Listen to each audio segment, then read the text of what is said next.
Select Board for October 14th to order at 6:30 p.m. I need to read the little bit here. As chair of the Norwich Select Board, I find that due to the state of emergency declared by Governor Scott as a result of COVID-19 pandemic and pursuant to Addendum 6 to Executive Order 01-20 and Act 92, this public body is authorized to meet electronically. In accordance with Act 92, there is no physical location to observe and listen contemporaneously to this meeting. However, in accordance with the temporary amendments to the open meeting law, I confirm that we are providing access via Zoom, electronically or via telephone. The public will be invited to speak. When they do so, please state your name and locatable address. And there is a mechanism to alert the body during the meeting if there are problems with access and before the meeting. All votes will be roll call. And having said that, I am, again, Claudette Brochu, Chair of the Select Board. We are joined by Roger Arnold, Vice Chair, Mary Layton, John Langus, Rob Gear, other Select Board members. Who are the other Select Board members? Herb Durfee, our Town Manager, Miranda, his assistant, and members of the public. And Roger, your 2 cents, please. Oh, yes. So if you would like to participate during public comment or otherwise, you would go to participants. If you're on Zoom, you go to participants and there's a function to raise your hand. I will then see it and I will alert the chair to recognize you. And then if you're by phone, please raise your hand with *9 and I will unmute you. Thank you. So our first order of business is approval of the agenda. Anybody have additions or deletions, reordering of the agenda? Seeing none, we will move on to public and select board comments. Any members of the public wanting to make a public comment?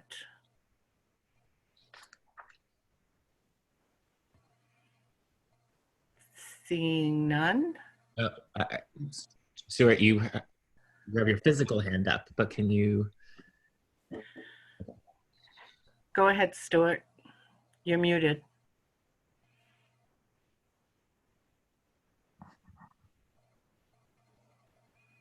Stuart, you're still muted. Stuart Richards, 82 Elm Street.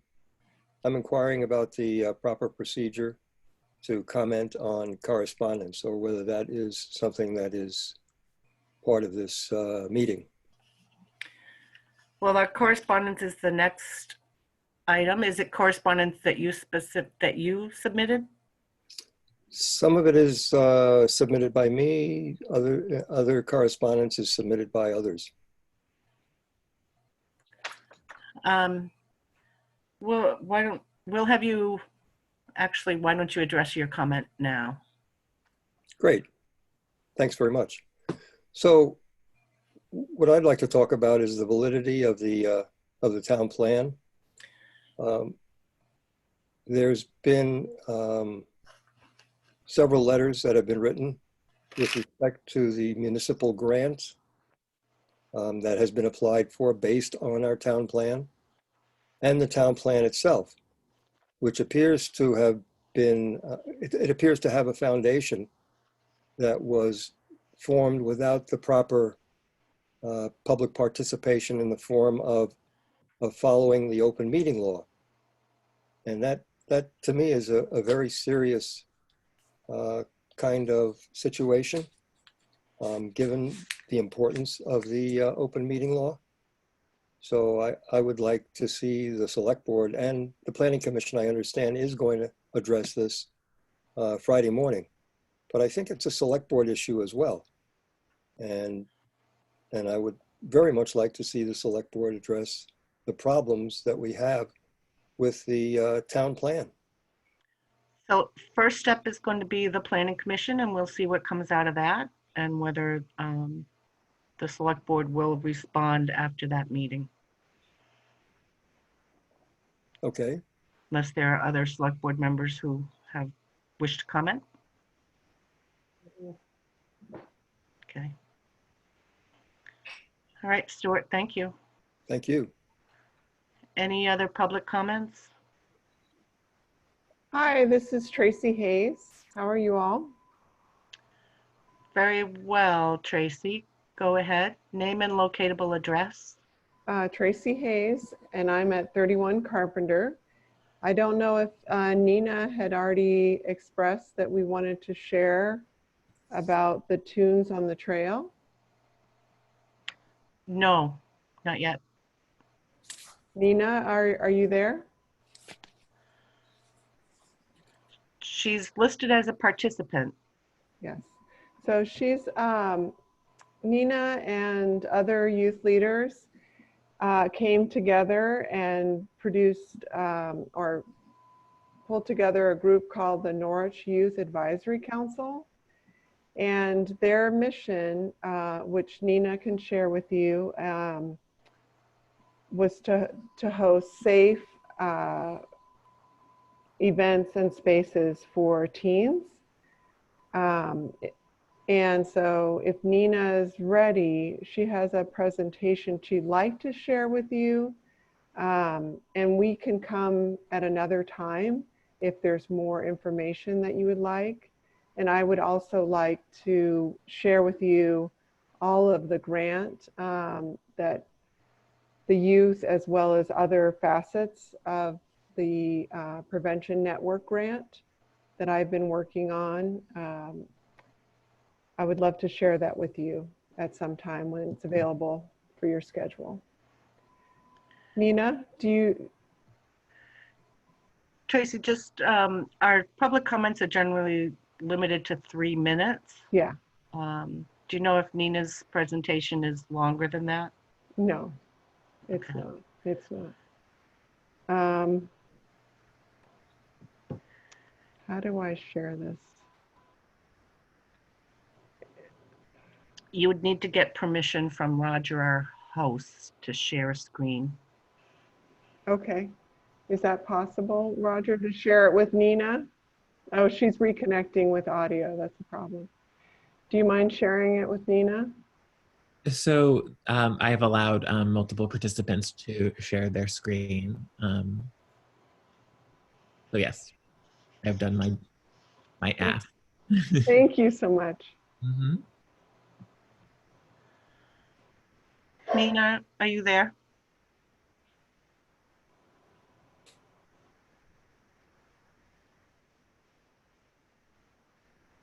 Nina? Might be the woes of an internet connection. Actually, she wrote to me and said, unfortunately, my speaker isn't working, so I can't hear this. Oh, wow. Oh, no. So maybe at our next select board meeting, Yes. we can get the technical issues, glitches fixed. Yes, we can do that. And if you send the presentation to Miranda in advance, it could even be a part of the packet as correspondence. And then if this happens, I would be able to share my screen and bring it up. That sounds great. Yeah. I think the main reason that we were hoping to be a part of the public comments is Nina and the other teens, Wednesday night's a difficult night for them. So, but we'll try our best to share the exciting news about Tunes on the Trail. It went really well, and we look forward to sharing more in the future. Sounds good. Thank you. Any other public comments? Whoa. Ah, sorry, she's not hearing that she didn't hear what we were doing. So this is our presentation. I stopped it. Okay, No very more. good. I shut it down. But thank you. And then Okay. we'll have it for next time, it sounds like, or at least in the packet. Okay. That sounds great. Thank you so much. And I don't see any other hands for public comment. Okay. Any select board comments? No? Moving on then to our consent agenda. Is anyone willing to make a motion? I move to approve the consent agenda. Is there a second? Second. So the motion is made by Mary, seconded by John. Any comment from the board? Seeing none. Herb, I have a question for you. On the AP warrants, on page 2, there was a vendor called Business Card and a $2,000 expenditure for generators. And it's listed under the Montescutney grant. Oh, that's for the Huntley Meadow Fields, there are 2 portable generators that were purchased in the provision of electricity for certain activities that are going on with regard to both the COVID activities, but also for rec programs at Huntley Meadow. Okay. Those are reimbursable under the that Montescutney grant program. Yep. And do we have any idea of the anticipated yearly expense that's not covered under the grant? Well, that's for the purchase of the generators. So those would just go into use for various things that occur at Huntley Meadow or in other areas where a portable generator might be useful. Okay. So I'm sorry, I can't give you a direct answer to that question. Okay. Casey Hayes has her hand up, Cleta, if you would like to recognize her. I can speak a little to that. We purchased generators that were sold that have solar capability or have solar panels with them, so that it would be a very cost neutral thing going forward. The whole idea of the Montescutney grant was to build capacity in all possible ways. And so we wanted to honor that, knowing that in the future, we'd like to have more youth activities there when it's COVID safe, to do that in the evening or at night. So that was the thought Okay. behind that. Glad to hear they're solar powered to some degree. Yes. Okay. Any other comments? If not, we'll move to roll call. Roger, Yes. Mary, Yes. John, Yes. Rob, Yes. and Claudette's a yes. So that's 5-0.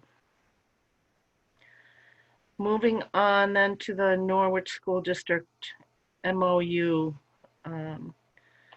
with the Norwich Finance Committee. And John, can you tee us up on this and explain? I'm pulling up my docs. The various iterations that are in the packet. Sorry, I'm just getting to that part in my pack as well. There's a lot in 3. And I guess part of the reason it's, other than the, oh no, okay, never mind. So the first one is the draft MOU.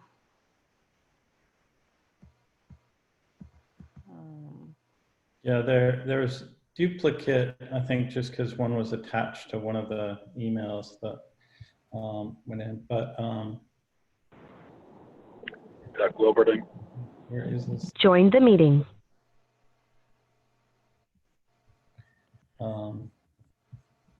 So the background, just to do a little history lesson in 30 seconds or so for folks who haven't followed this. For a long time, I think more or less since there's been the cross-border school district, there's been a cooperation by the budget committees on both sides of the river through the schools.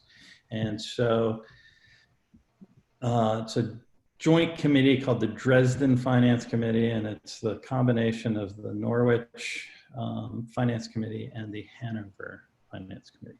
And so for a while in Norwich, for reasons that were unique to Norwich, we were not staffing our Finance Committee, and it basically stopped existing for several years.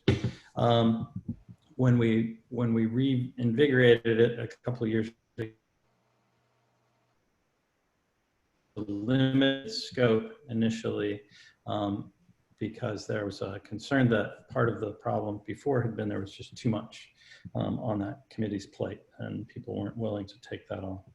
So we reinstated it with a limited scope charge, and we've done that for a little over a year. And we were asked again by the school board if we would consider now expanding that again to incorporate the cooperation on the school budget like in previous been the case.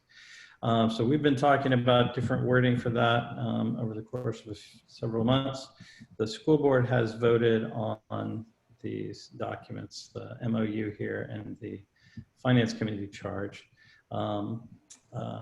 The only thing that's not here that's anticipated by the motion is the idea that we want to put this in place provisionally for a year, and you know, see how that goes, trying to reconstitute them. So that's not in either of those two documents. So it's part of the motion, and I'm not sure if we want to maybe change the wording of that motion when we get to that point to account for that. So that's the background. Okay. And did you have an opportunity to share this with the Finance Committee? Wondering? Yes, they got that through Manu since the last meeting. Are there any select I'm not board? sure. Actually, Manu's in attendance. We can put him on the spot, and I'm not sure if the committee has met since then, though, and actually discussed it. Yeah, I do want their input, but I'm wondering if any select board members have a comment before then.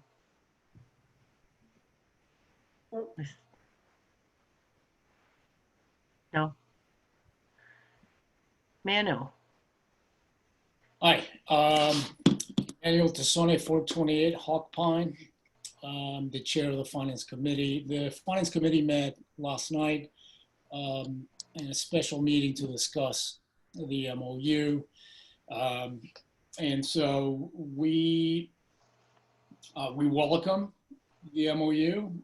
We welcome our involvement, the desire to involve the Norwich Finance Committee in looking not only at the town budget, but also at the school budget. I reached out to Tom Camden, and I'm waiting for him to let me know who is going to be our contact person at the Norwich School Board when it comes to discussing their budget. So it's still unclear what that process is going to look like. We agreed at the meeting last night that there are 6 members of the Finance Committee. We will split into 2 groups. 3 members will look at the town budget, and 3 members will look at the school budget, with the goal of delivering a letter, as we're expected to do, giving our opinion on the reasonableness of either budget. So we'll know more as we engage with the school board and find out exactly how they want to work with us. Our intention is to review both budgets. One thing that I would ask the select board is, as we do that, we will pursue what we think are the more reasonable path to develop our opinions on the budgets. We expect to be very engaged as we ask questions of both the town management and the school board. But I think it's very important to us that we have an ongoing communication with the select board and take your direction, if there is one, as to what you would like us to do as well. So, we're a body that exists to support the select board. And so as such, we would really appreciate having guidance from the select board, if there is any interest in what you would like us to work on. If we don't have any, then we will, as I said, do what we think is most reasonable. Okay. Mary has her hand up. Go ahead, Mary. Okay, I'm just wondering, since this is provisional, when would we want to start thinking about what has happened with this new arrangement? In other words, would we want to think about it before this time next year if we're going to renew it? And also, would we want to be thinking about, for instance, total tax impact? Because some of the things that we have to decide for the town are going to be affected by the large school tax effect, especially over probably the next couple of years with the impact of the COVID-19 on budgets.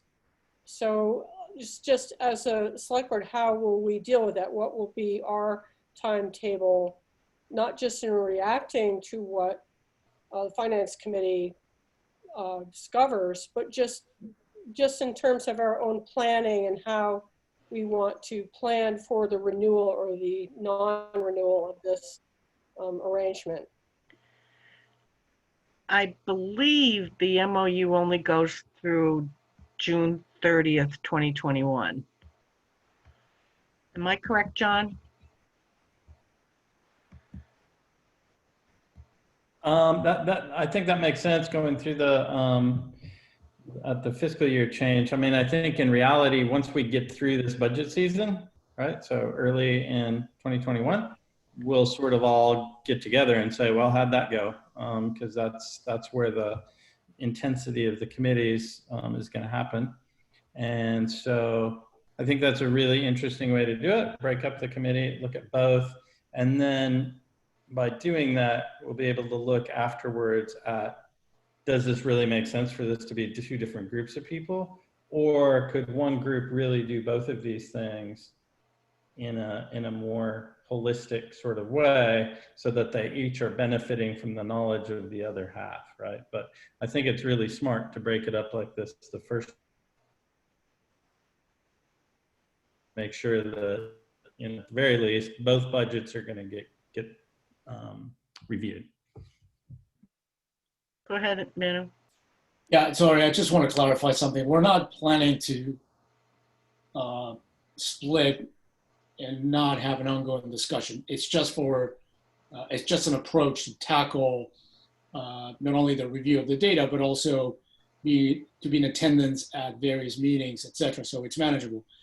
Having said that, we plan to meet very regularly and update each other on what we're seeing, because we understand that we cannot look at one budget in isolation of the other, because ultimately what matters is the financial impact on the voters of Norwich, right?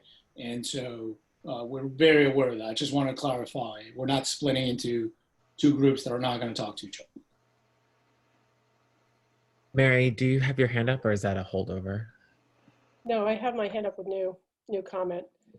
Just I appreciate the approach that's being taken by the Finance Committee. I think it's going to be very good.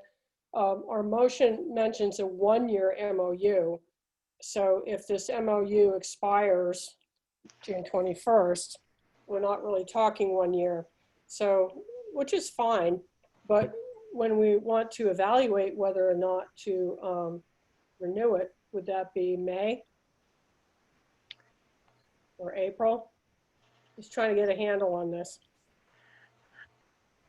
I'm not sure, because I thought I had heard, and I don't see it in the body of the MOU, but I thought I had heard at the school board meeting that it expired June 30th, 2021.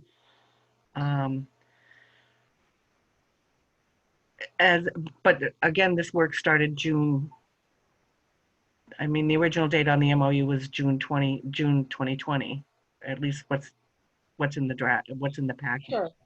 I think it's fine. I just wanted to get a handle on a timeline for us evaluating it and possibly renewing it. That's all. Roger, did you have a comment? I guess just to answer Mary's question or her concern, I mean, we sort of began, and this year was lengthy for reasons, probably because we were in the middle of a global pandemic, but we begin the appointment process for committees kind of around March, and usually it wraps up around June. And so if we want to, we can just make a mental note to begin to say, oh, hey, we need to begin conversations to see what worked well or what needs to be revised around that time, right? With the people have noted that of the expiration date.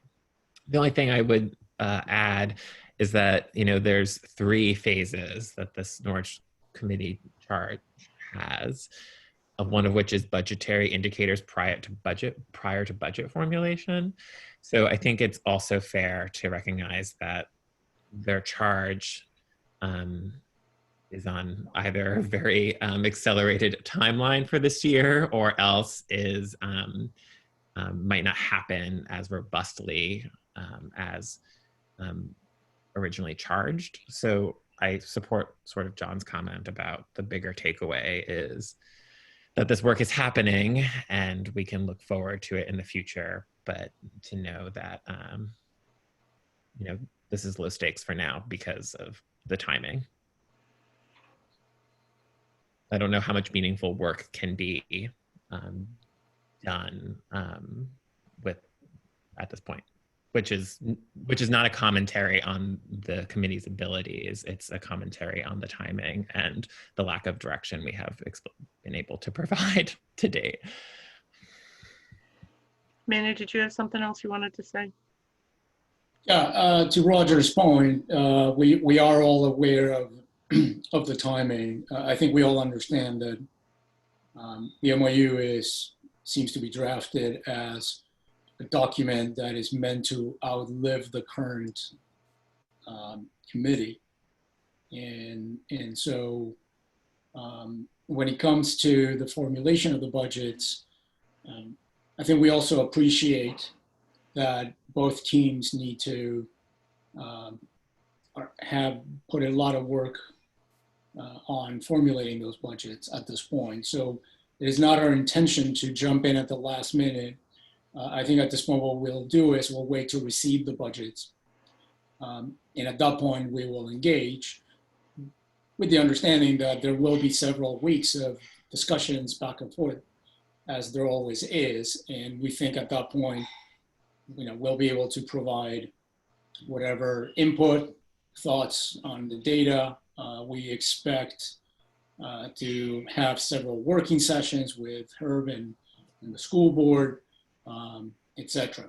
And so while you have not heard from the committee so far, we haven't heard from the select board in terms of having an ongoing discussion, I think you can all expect to hear quite a bit from us as soon as that process begins.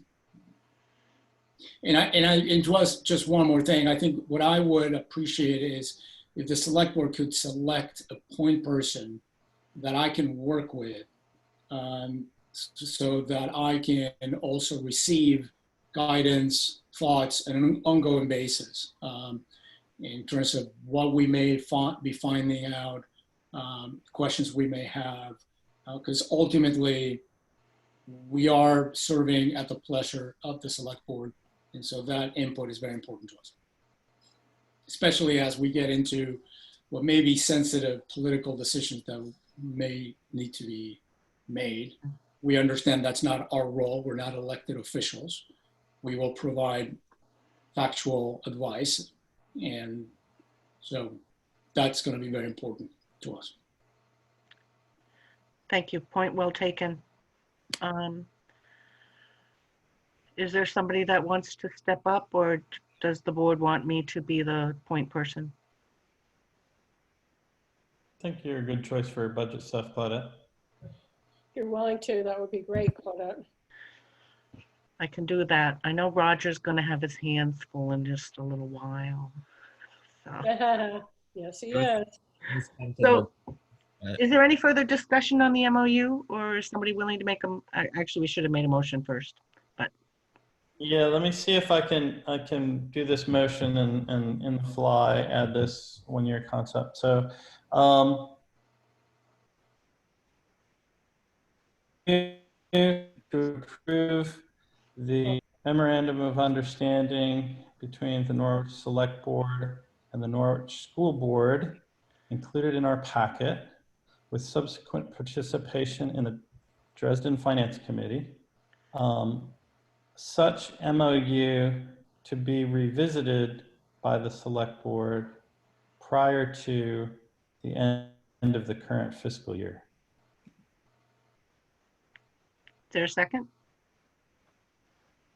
Second. So Miranda, did you get that motion? Part of it was illegible, Yeah, you're inaudible. Okay, so let me, Again, John. and you can tell me if I've captured the current, okay.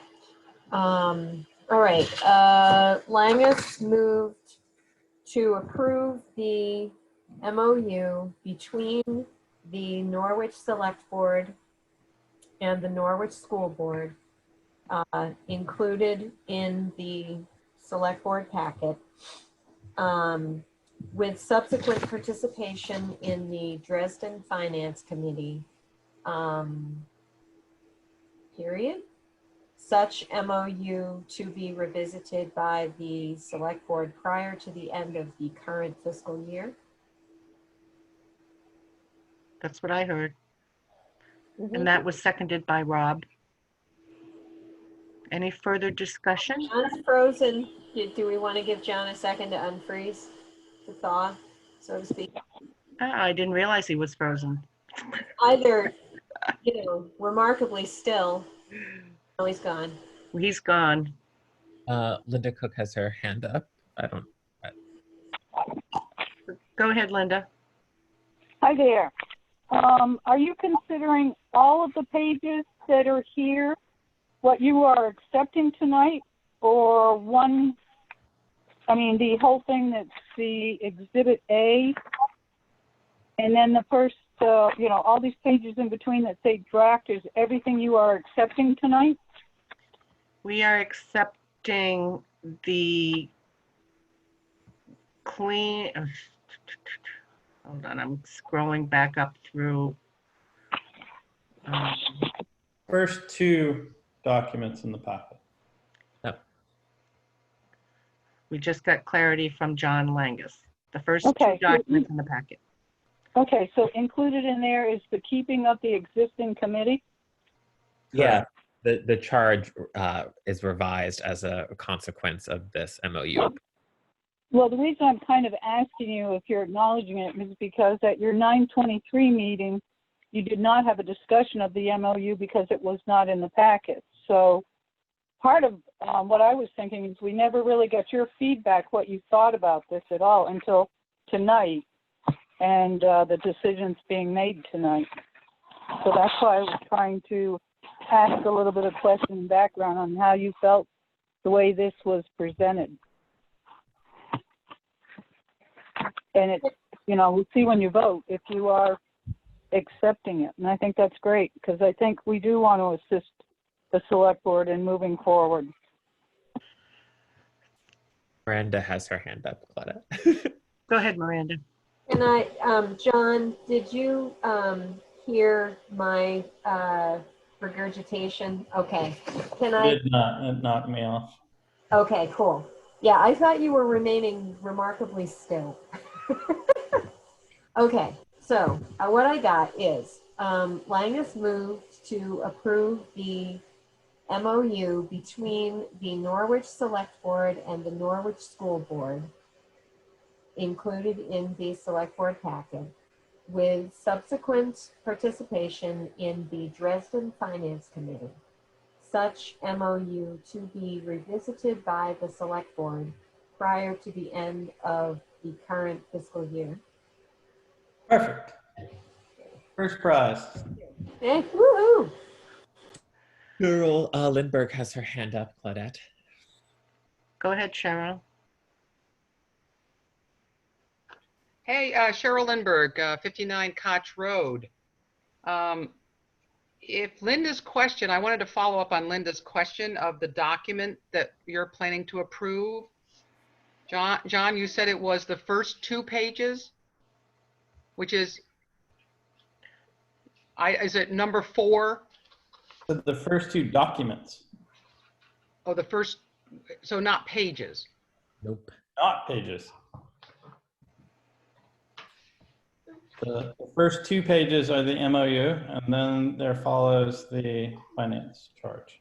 The Okay. second set of the same thing, or a marked up version. Okay, because there is reference in this first one referring to Exhibit A. The charge. The memorandum of understanding, right, refers to under item 1, which is attached and identified as Exhibit A. Yep.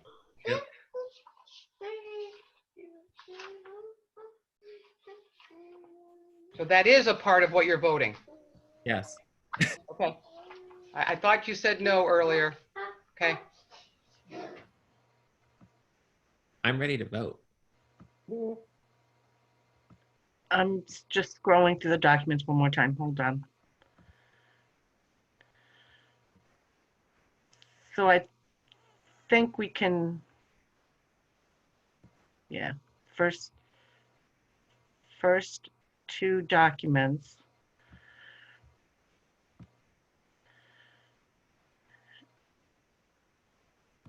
And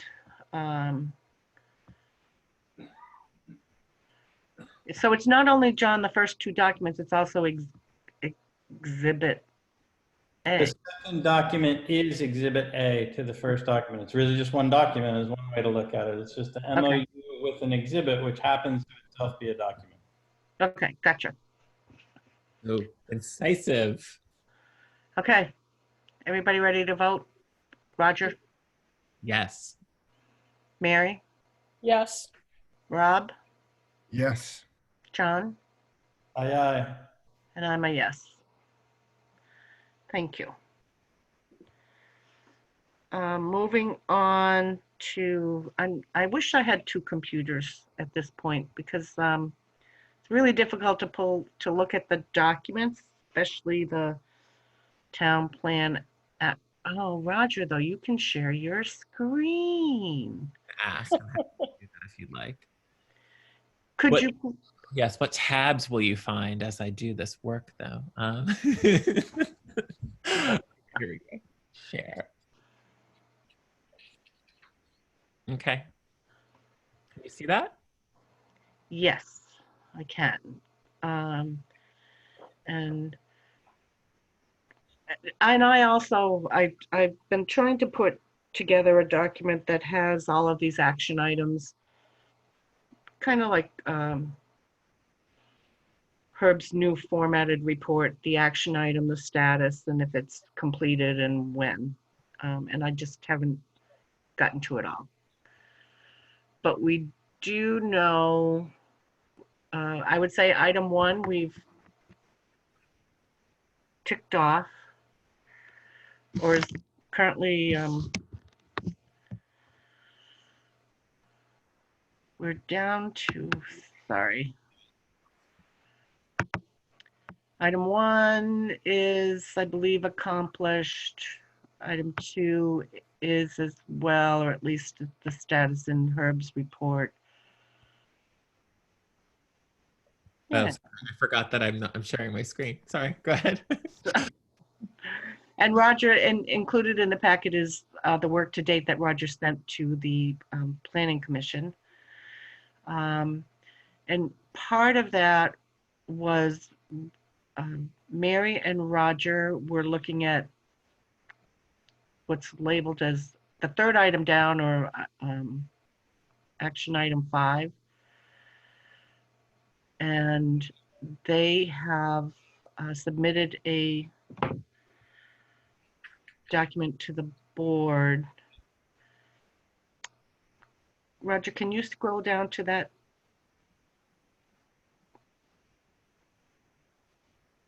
Yeah. So this is a draft of the Child Care Committee, the first iteration of that draft. Yes. Wondering if board members had a chance to look at this, and if there's any comment by anybody before we task this out.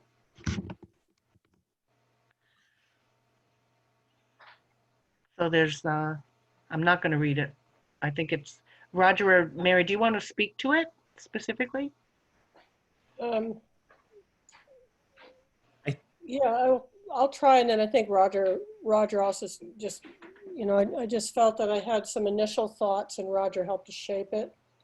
I think we both agreed that we should do this research about the availability of childcare, but also we should really figure out what the costs are for significantly improving access, and also that decide whether they should be part of the core municipal funded activities.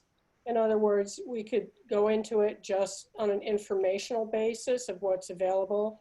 But I think what the town plan says is, can we actually improve access? And there is a question about whether it can be improved without some kind of significant investment. And also just informing the committee, I thought it would be, and also in consultation with Brian Loeb, who had worked on this with the Planning Commission, just to have the composition of the committee, to have people that are advocates for childcare, who know the standards of childcare, and who might actually have solutions to, actually provide more opportunity in this area. So the makeup of the committee is a little different, I think, than we usually put out, because part of it is advocacy, part of it is expertise and knowing what is needed. And the third part is, well, what are the solutions? So there's sort of 3 types of people that would be very helpful to inform this. So that's what I have to say about it. Maybe Roger could speak to some of the other aspects. No, I think that was good, Mary. The only thing I would add is that I think both Mary and I shared a desire for specificity. We don't want this committee to spend any time elucidating or defining the problem. The problem has been previously identified and should be known, right? A recent VPR poll said that overwhelmingly find childcare to be an issue. And so we provided 2 key questions that we really want answer an attempt at an action plan around. And then we also provided specificity around how you would begin to determine public opinion, whether it's public polls, and we would be open to an advisory ballot initiative. The only other thing I would say is that this has a 6-month shelf life. So we would, which I think is an attempt to desire some traffic on this.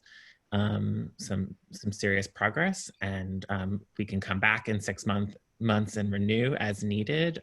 But we're really hoping that with the specificity as outlined here, that we would be able to bring some work forward.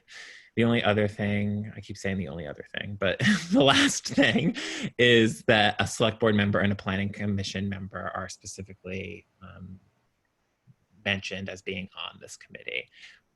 We don't necessarily have to do that. I confess to not asking the planning commission if they would be sending one of their members to this committee. But I think rather than having like a liaison or a point person, you know, these two governing bodies should be a part of this work intentionally from the very beginning.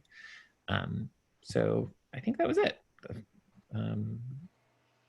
Any board comments or questions?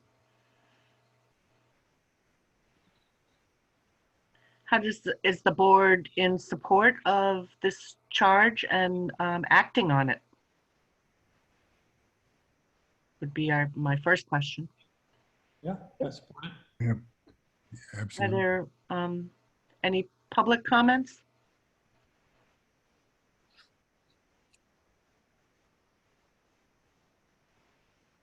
Does that mean if there's no adverse reaction to it, should there be a motion to adopt it or should we wait? No, actually, I was gonna suggest that we make a motion and see if we can't get the ball rolling and There are some members of the planning commission here. I don't know if we, Jackie Allen is here. and I see Melissa as Okay. chair. So I don't, not to put them on the spot, but this is the fruit of their original work. So any thoughts? Melissa, do you have any comment? Yeah, I mean, we can definitely discuss that at our next meeting if someone would like to volunteer. I think it's a great idea. I'm not sure I would be the best candidate to be on that, so I would like to put it out to the general membership and see if anyone would be interested. But I fully support this. Okay. I would like to say, I can't see where to raise my hand at the moment with the screen sharing, but I would willing to be the select board member on it, just to sweeten the pot. Thank you, Mary. You're welcome. So I then, I move that we approve the Child Care Committee charge as written in our packet, with Mary Layton as the select board representative, and move to have Miranda post the open positions and submit a request to the Planning Commission for a Planning Commission representative. I second. Don't ask me to repeat that, Miranda. Did you get it, though? I didn't hear. You What do you have? 10 minutes if you need to. You want me to tell you what I've got so far? Yes, please. Okay. Unfortunately, I don't know shorthand. Okay, so Brochu moved to approve the Child Care Committee charge as drafted and included in the select board packet with Layton as select board rep. That's as far as I got. And then you said something about the planning commission? Oh, no. Yep. So, and direct the town manager's office Okay. to advertise. Okay, the town manager's office to advertise the position. Yep. And submit a request to the planning commission and the school board. I forgot about the school board. So the town manager's office is requesting to the town manager's office to post the public positions, and and Mary Layton as our representative will contact the school board and the planning commission for a representative. I'm making it very confusing. Wait a minute, hold it now. So you're asking me to contact the school board and the planning commission to solicit reps? Is that what you're asking me to do? Yes. Okay. All right. I just want to understand what you're saying. So, okay. Direct person to contact PC and school board, you said, was the other body? that? Yeah, I think the charge asked for a, Okay, to request members. yeah, didn't, Okay, thank you. and there was a second. I think Mary seconded that. Yes, I did. Any further discussion? The only thing I will add is Tracy Hayes and Bree Swenson can undoubtedly help with some recruitment, Mary, if you reach out to them. Sure. Okay. Okay, so We're gonna we'll vote. vote. Roger, Yes. Mary, Yes. Rob, Yes. John. I saw a yes, I didn't You hear a hear it? yes. And Claudette's a yes. Okay. So Roger, can you go back to sharing your screen, Yes, I can. please? And thank you. Mhm.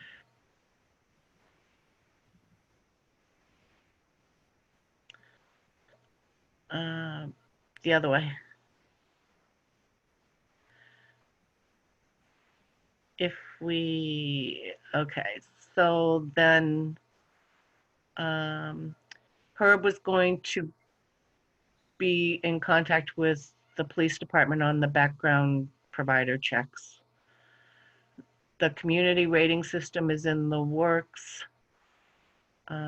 The all hazards mitigation and emergency operations plan is completed, which brings us to Hot potato. number 9. Yes. Consider how to address barriers to development related to limitations on septic capacity, adding a review of the findings of the 2005 study conducted by the sewer committee in light of current challenges and changes in wastewater management. Planning Commission is actively working on this. Well, Planning Commission has this on their plate. I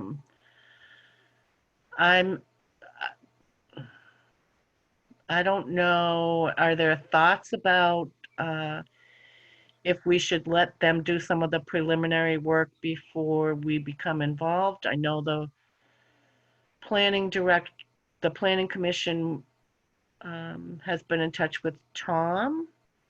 Tom Candon has reached out to me, but he is, so that he can present something to the select board, but he's waiting on word from what's happening from the Hartford Select Board and their studies. So at this, I'm not quite sure what more we can do until there's information received. Mary has her hand up. Who does? I do. Go I ahead, think Mary. we should wait. We shouldn't sit on it forever, but I think we could use more information that if a sewer connection is sought, it is going to be a very expensive proposition, and it will require, I think, a lot of public support for it to actually happen. We have to know what the school is going to do, I think, before we can become involved in this. I think, Oh, sorry, Claudia, I interrupted you. Sorry. I agree. I think that's part of it, for sure. For sure. So again, this is another, I want to see what the planning, I know there was and Rod may be the one to answer this, there was a possibility of a grant application for, that I believe you brought up last, I can't remember when, related to septic. So there's a couple. Herb has his hand up, Stuart has his hand up, and then now Rod has his hand up. So we can go to Herb first, then I want to hear from Rod, and then we'll go to Stuart. Okay. Just quickly, I think in reading this, it's not limited to the school district. So I think you've got a larger issue with regard to looking at the village area, economic development, other areas. So I think where I'm seeing this is sort of being a little bit more, besides this, I agree with the school, that's good, that's a serious discussion, but to keep an open mind in terms of where, if there's going to be a discussion on sewer, you know, where should it be, what should it serve, what's its purpose? I think that's kind of a lot of the direction of this. I agree with you, Claudette, that the Planning Commission, the planning director ought to be perhaps giving some level of direction or clues or vectors in terms of where you might want to head. But I do think that the town warrants having a larger discussion about whether this is still a 4-letter word or not. And Rod, go ahead. Hi, just to follow up on your question first, Claudette. The possibility of applying for grant funding to support a study was raised by me with the Planning Commission back in the August, September timeframe. And I presented the Planning Commission with a kind of menu of options. And the Planning Commission settled on submitting a municipal planning grant application to study an aspect of the current subdivision regulations, Okay. which is also important to get an understanding of other issues that will come up on the list here of action items. So for reasons that are a little involved to do with, if you like, competing or conflicting schedules, it was thought that the urgency of the school resolving their wastewater problem meant that a different approach may need to be taken in the short term to address that. That being said, through the town plan process and subsequently, the Planning Commission has received information from various sources indicating that there's potential interest in, or there should be consideration of establishing a wastewater system for the village or a defined sub area of the town of Norwich, and that's also worthy of study. So I think that that's a larger scale project, and the Planning Commission has not returned to discuss the topic in any detail since the decision to not form a wastewater working group was made. Okay, but it's definitely on the Planning Commission's. It remains a priority that's established in the town plan, and it remains a priority for the Planning Commission to make progress on through the life of the plan. Stuart? Stuart Richards, 82 Elm Street. There's some information that's relevant. There's been conversations with Dan Frazier. I've talked to him. I've also talked to Terry Shearer, who is the district engineer. And there's been a request made of Hartford that goes back almost a year, I think it is, to try and find out what needs to be done in order to hook up to Hartford. And there's been relatively no action on this for the last year, even though it's been on the table. Hartford has asked that Norwich pay for a study to determine what their facilities can take care of. And they've also asked for a couple of other things, all of which involves an expenditure on the part of Norwich, but there's been no action as far as I can tell. We have some other opportunities in terms of helping the school satisfy the need. And I, for the life of me, I can't understand why Huntley Meadows, there's not been a backhoe and some water to do some tests over there. There's a couple other places that should be tested as well. So, you know, so far there's been conversation both about replacing the Marion Cross wastewater system and about hooking up to Hartford, but that's about as far as it goes, conversation. Yep, and that conversation is ongoing. from, with the school board and the town of Hartford, to my understanding and to what Tom Condon has reported. So that's, I have not had the conversation with Dan Fraser. It's not part of the school board. So, So, so Rob, yeah, I'm sorry. Roger, did you have? I have a question, but I think Rod Francis, who has his hand up, might end up answering it. So, yeah. Go ahead, Rod. I just wanted to clarify that the request for support, financial support for the study of the Hartford wastewater systems capacity was directed to the school board of Marion Cross. It was not directed to Norwich generally. It was specifically in relation to the proposal coming from Marion Cross School exploring the possibility of connecting to the Hartford wastewater system.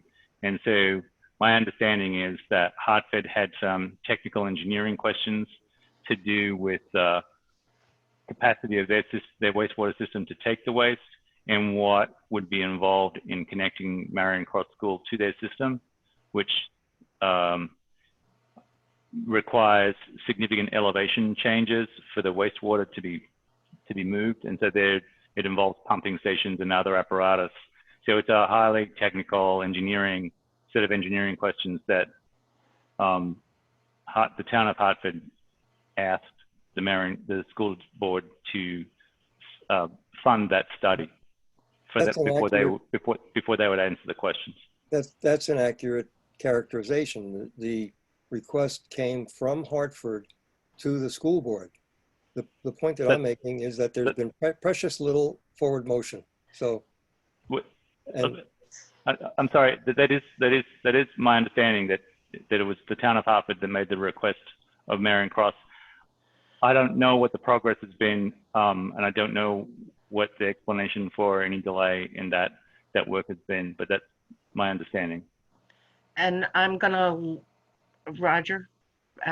Well, I just want to have my own, maybe just my own moment of clarity. I understand that this is not an agenda item, right? We're discussing this in the context of an action item on the town plan, but I appreciate like Herb's point about the way he distinguished between what is of our interest and what is in our governance, and more towards the role of economic development for a robust downtown district versus, the school and, their imminent issues and needs.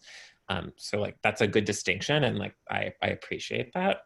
And the only thing I would say is I think it's reasonable that the town of Hartford's governance would require some further participation on the part of the requesting governing body. And I'm, as one member of this board, happy to add some juice to that, but I have not been asked. And this is such a political question beyond an engineering question that until we are approached by the governance of that school, then I am unwilling to add the juice in the interest of not adding to the noise, the political noise. So that's me speaking as 1/5. And I don't know if we want to move on, but thank you for letting me say that. So can you pull back up on the screen share? I can. So are we agreed that the board wants to wait for something to come out of the Planning Commission and or the Marion Cross, the Norwich Select School Board, and leave it at that at this point in time? I'd say yes. Okay. And the other piece is, this is, whatever happens, it's not going to happen overnight. So that's the other piece. It's a long, drawn out process. So then moving to the next one, create a long-range plan for construction and maintenance of sidewalks, bikeways, trails, parks, or trails and park and ride lots.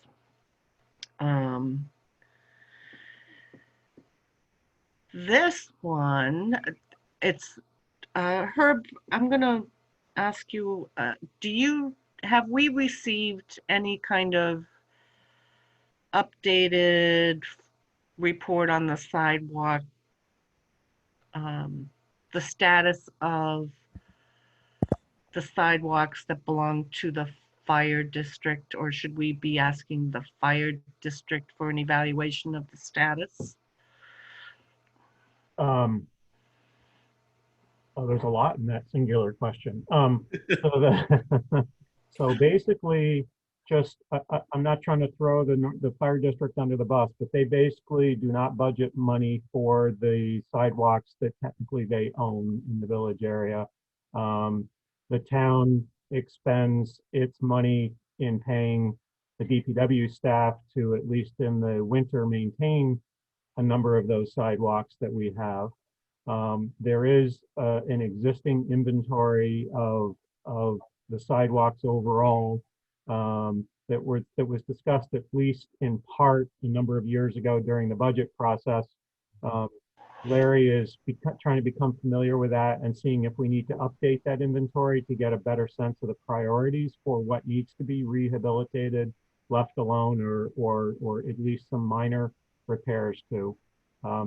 When I first came on board, there was a memo that Andy put together that gave basically for a coming fiscal year, the first 3 or 4 segments of the sidewalk that should be repaired first, which essentially was in front of the Norwich Inn and then bending around the corner to on Beaver Meadow Road.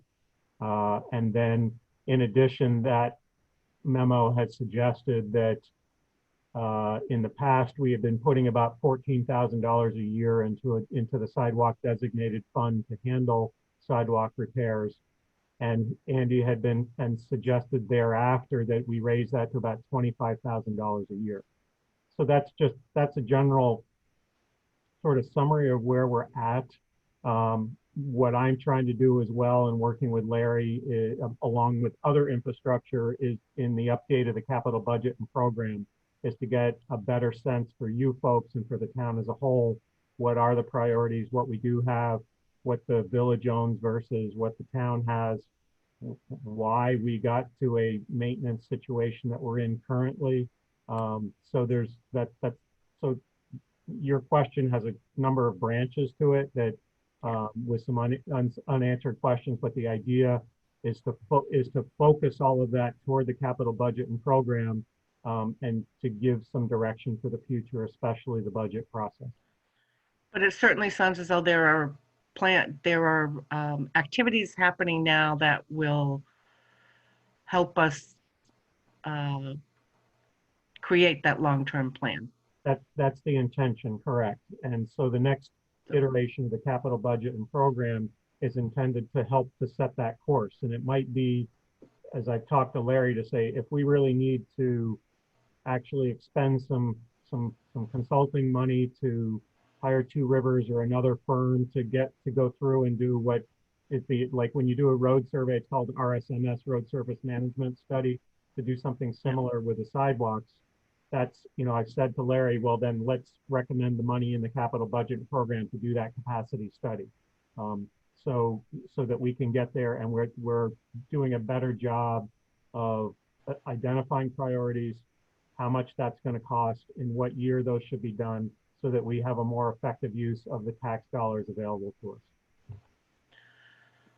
So unless there are other select board comments, I think that's. I do. I've had my hand up. Oh, sorry. Yeah. Go ahead, Mary.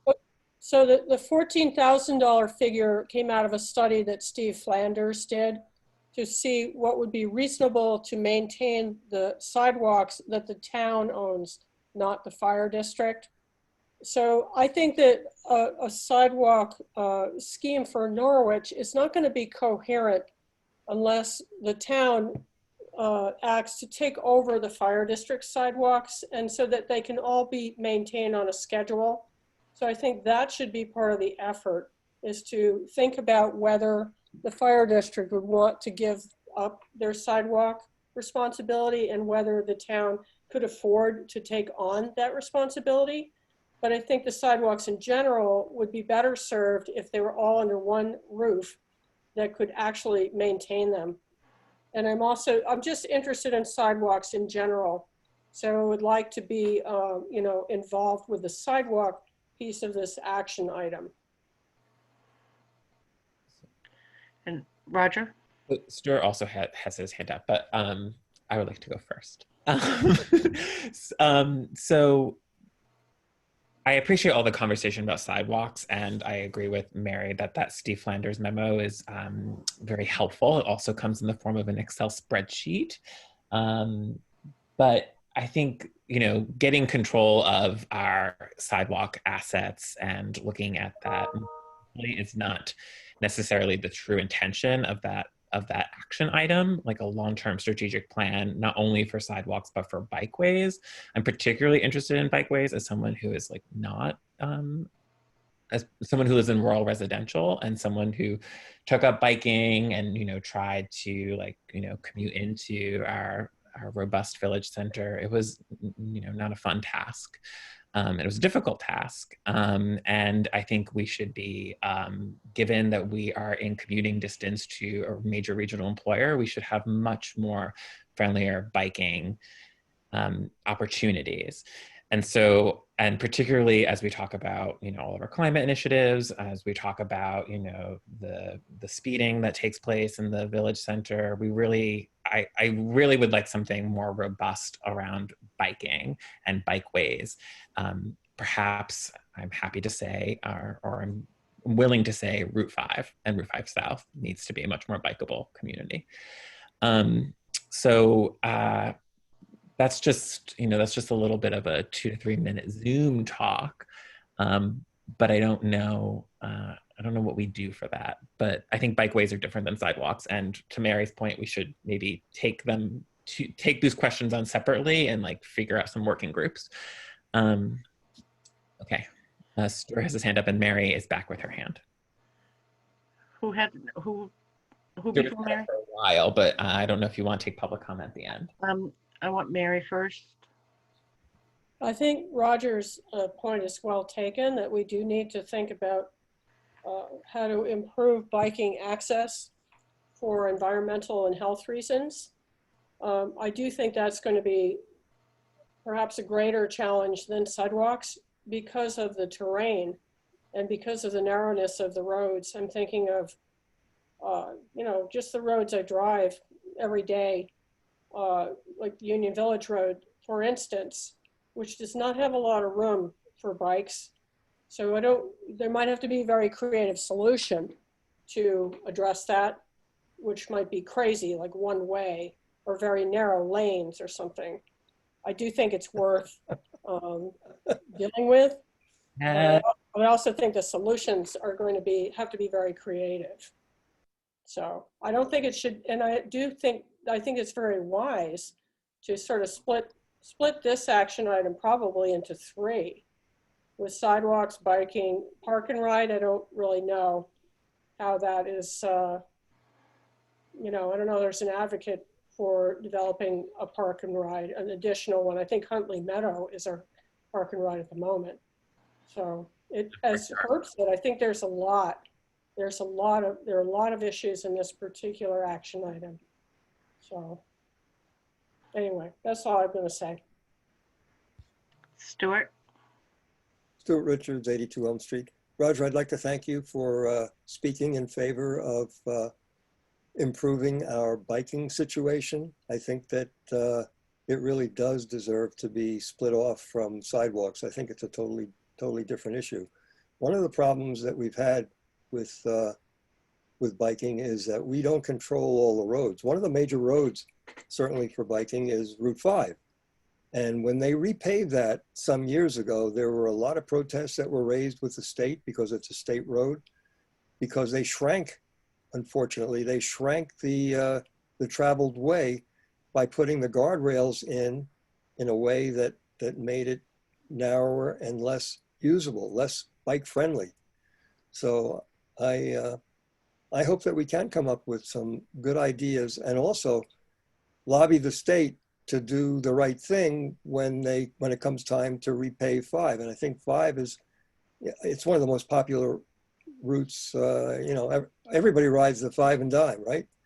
So it's one of the most popular routes around, and it should get the attention that it deserves. And the pavement there is deteriorating pretty fast, deteriorating for a while.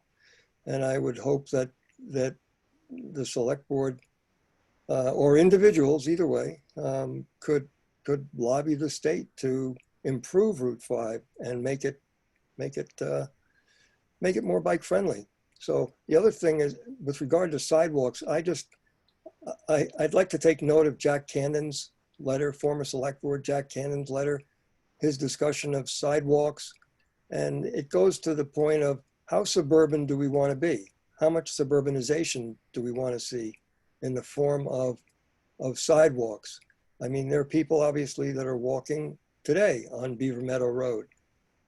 There are people who are biking on the brand new pavement on Beaver Meadow Road, and that brand new pavement's great. So I'd like to underscore what Jack has said in his letter to the select board. Thanks. Jackie Allen has her hand up now. Go ahead, Jackie. Oh, thanks, Roger. Yeah, I just want to say, you know, we're not going to solve the problem tonight. You're already working on a 2021 action item. Jackie, And yeah. Name and locatable address, sorry. I'm sorry. Sure, Jackie Allen, 15 Union Village Road.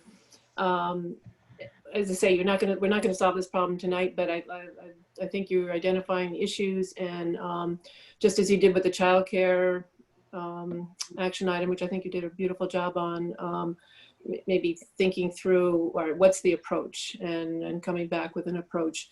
You also have the Conservation Commission that can help with this, and so I think there are others you can rely on for input.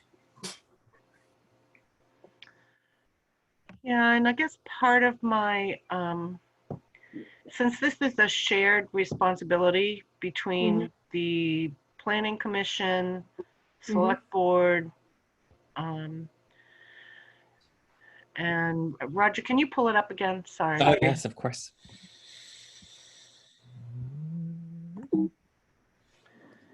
I would just want to see who it does state for. It's the select board and the town manager, looks like. Interesting. But we can... I think some of that may have gotten cut off, because I know the Conservation Commission also has this item. So anyway, whatever, you're in charge. I think you can ask for help with others. Yeah, I kind of like the idea of, I don't want us to get so bogged down in trying to have all of this, assigning a lot of work, and then having not any of it done. But I don't want to lose track of it either. Right. And so I almost, part of me, and knowing that we as a select board are coming into the next 6 months, well, until January for sure, with all of the budget work. Yep. I would want to defer until March at the earliest. So Herb has his hand up, but the only thing I would add to, in the spirit of what Jackie mentioned, and this being a 2021 action item, that, you know, we begin to assign accountability and check-ins, which I guess is a form of accountability. So, like, you know, Mary likes sidewalks, I like biking. We, you know, continue to, we like maybe our point people, and then we have, you know, moments in the future where we, you know, just deliver an update.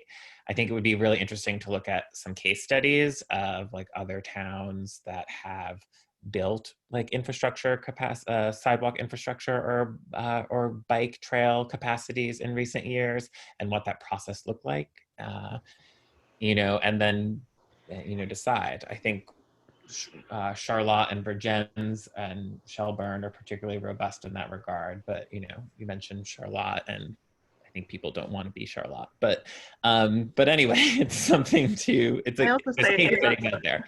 they're flat and wide, It's true. so they have flat and wide roads It's true. for the most part on that western part of the state. Sure. Um, It's handy. so I understand, but again, I'm thinking that I don't know.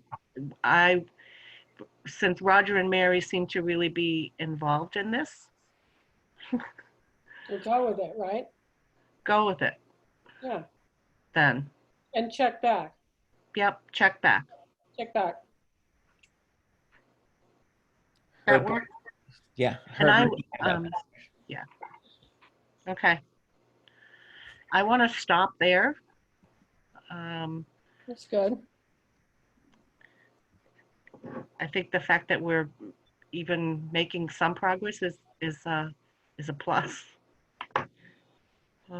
Anybody have any objection to not moving forward into the 2022? I think that's good. I don't know. I don't know if you heard. I kept interrupting by accident. I'm sorry. That Herb has his hand up. Or Oh, sorry, Herb. Go ahead.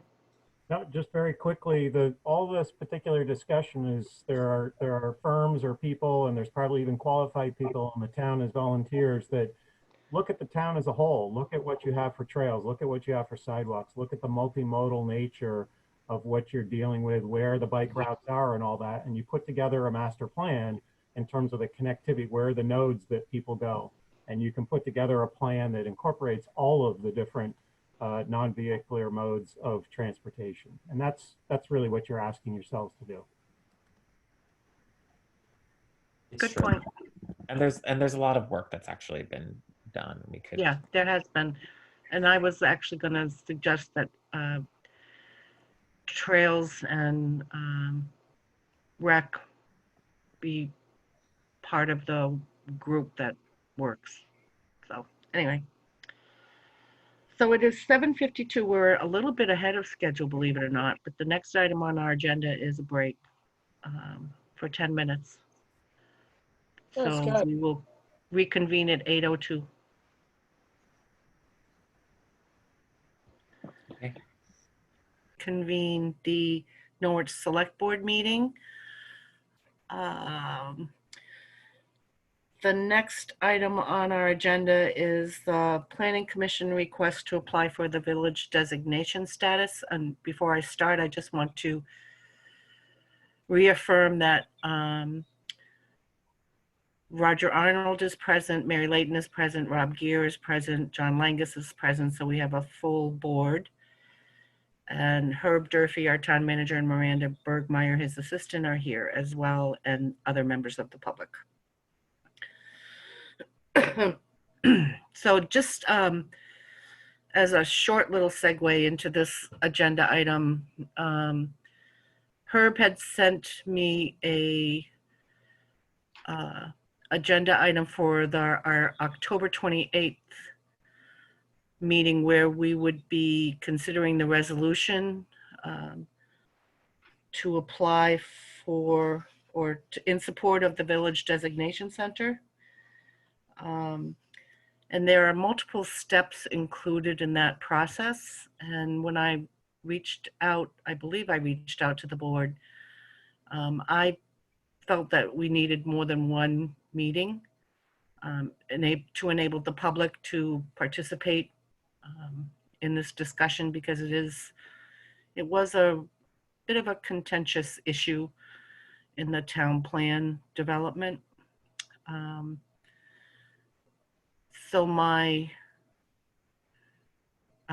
goal is if we can just have probably Rod or Herb address all of the steps that are involved in this and the benefits to the community. Does that sound like a plan? Yep, so I can do that if you like. Mary, did you have a question?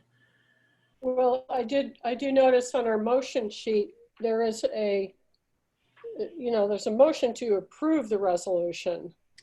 So Right. and I think you're suggesting a more measured course of action, but I Well- just wanted to bring that up. Yes, the agenda as an action item authorizes us to, has us authorize the town manager to begin the application process with the subsequent vote on the resolution on the 28th meeting. Well, the language of the motion says to approve the resolution. Yep, and Oh, that would, authorizing the application. Okay, so this is only authorizing the application. that would be my goal Okay, today. I just wanted to make sure that the motion matched what we actually intend to do, right? But it sounds like it's a motion to approve the resolution authorizing the application. Not So a motion, we want to go that far this time? not to not? approve the resolution, just to, Rod has his hand up, Claudette. Rod, Hello. I think what's going on here is something like a two-step process. So the idea, I think, was to discuss the program tonight and its benefits and give the public an opportunity to comment. And then on the 28th, there will be a resolution, assuming that the town wishes to proceed with reestablishing its village center designation. And the idea is that that resolution would almost be the last thing in the packet of things that the town would need to do to complete the application, which we then would need to submit 3 days after October the 28th, which is the next select board meeting, to be considered at the downtown board's meeting in November of 2020. So the idea, I think, here is to acknowledge or approve of the work being done to reestablish the village center designation.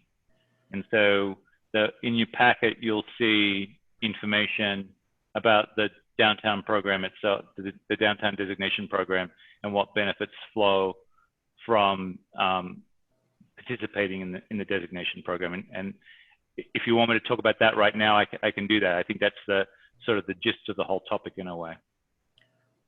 Mary, does that answer your question? I think it's a good course of action to thoroughly explore this. As you say, Claudette, it was contentious, so we should all really understand it before we make a decision. My question is just, should we ignore the motion that's in the packet or amend it? I would say we amend it. Okay, so I'm going to sit back and hear the information. Well, that's what I'd like to do. Okay. Sounds Do you want good. me to pick up? Yes, please. Right. So the Norwich Village has been a so-called designated village center for some time. Its membership of that program lapsed in 2018 as a consequence of the town plan no longer being approved by the Regional Planning Commission. So there's two things that you need to have to qualify for getting a village center designation or other designation through the state. And that is an adopted town plan that is also approved by the Regional Planning Commission. And so we failed on one of those tests, and therefore we're not eligible to reapply when the village center designation expired in 2018. So we have an approved plan now, and we have an adopted town plan. And so we are now eligible again to reapply. And so the benefits that flow from this include tax breaks and other commitments from the state to reinvest in structures, buildings in the village, in the designated area. And at this point, we actually have property owners and proprietors of businesses in the downtown area that are eagerly awaiting renewed membership of the village center designation so that they can take advantage of those benefits to make important life safety upgrades to their building so that they can continue to comply with life safety regulations and reinvest in their buildings in the village. And Rod, can you just briefly review what steps are required for? Okay. So one of the first steps is that we have to host a walking tour, which is happening this Friday at 10 a.m. And the purpose of that is for a staff member from the Department of Housing and Community Development to visit the town and walk the village area, and also probably take photographs and establish that there is meaningful progress towards revitalizing the village and maintaining the village consistent with the designation requirements, and that the area that is currently or has in the past been designated as the village center still meets the definition of a village center under the program. That is, that it conforms to the appearance and built form of a village center. And then the next step is that the town submit application materials, including letters of support from the Regional Planning Commission, the Economic Development Agency, and others, demonstrating that we've got a commitment to maintaining the village center and participating actively in the program. And included in that packet would be the resolution that Mary was talking about, which would be before the board to vote on October the 28th. Any questions from the board? Mary? What, is there any downside to this? There's some friction involved in maintaining membership. About every 5 years, you've got to do it. But that's, as far as I'm aware, the only real downside. You know, the benefits that flow are, depending on your point of view, either pretty small or occasionally pretty important. In this go around, we're talking about a 50% reduction in the cost of vital improvements to a major downtown building that, you know, but for the support, probably couldn't afford to do it. And so it is important, and it does provide important benefits to the community as a whole. It works very effectively at maintaining the vitality of the village. Thank you. Any other select board questions, comments?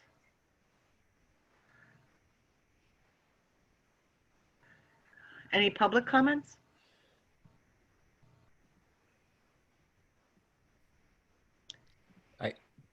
Mary has her hand up again, and then Bob Haynes has his hand up. I think I'm gonna let Bob speak first, or, you know, my question isn't that vital to this, so. Go ahead, Bob. Yeah, thank you, Mary. Thanks for taking a minute to let me give you an encouragement to actively support this. Can you, excuse me, Bob, can you just introduce who you are? Oh, I'm sorry, pardon me. Yes, Robert Haynes, I'm a Norwich resident, and I am the Executive Director of Green Mountain Economic Development Corporation. So I am your regional planning development corporation. And we have 30 towns in our district. And so we've been involved with a number of other towns that have gone through this process. It has a lot of benefits to people who own properties, for assistance with tax credits for code improvements, fire safety, sprinklers, things of that nature. Priority consideration are given to towns for municipal planning grants. There are VTrans grants, there are Northern Borders, Regional Commission grants, and a number of things, wastewater improvements. So it's quite a beneficial option for municipalities and private property owners. And it's really in concert with the state trying to encourage as much redevelopment and vital improvements of our villages and downtown areas. That is where the major focus is going, to try to support future growth in the state instead of it happening in scattered places. So I don't want to belabor it, but the town did participate in it, and I think it was eliminated from these options when the town plan was rejected. And now that it's been reinstated, I hope that you will actively support this. I'm not aware of any downsides or any negative aspects that pertain to it. There are a number of programs and things that could be pursued, but you aren't required to pursue any of them. So I think it gives some good options that you don't have without this without this designation. Thank you.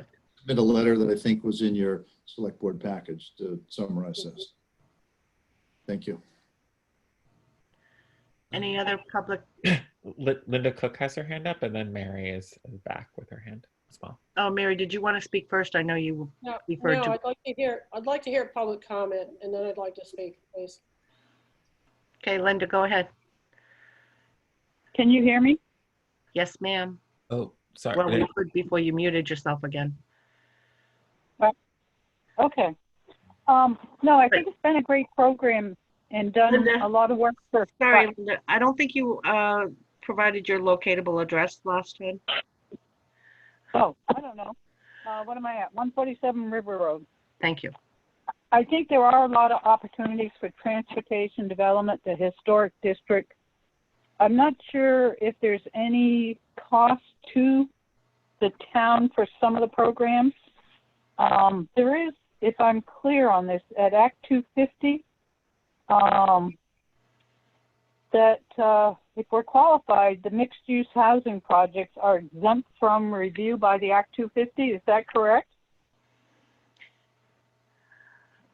I would defer to Rod. I think there are some qualifiers in that. I think that you're referring to legislation that may be going through the House right now, and I don't have a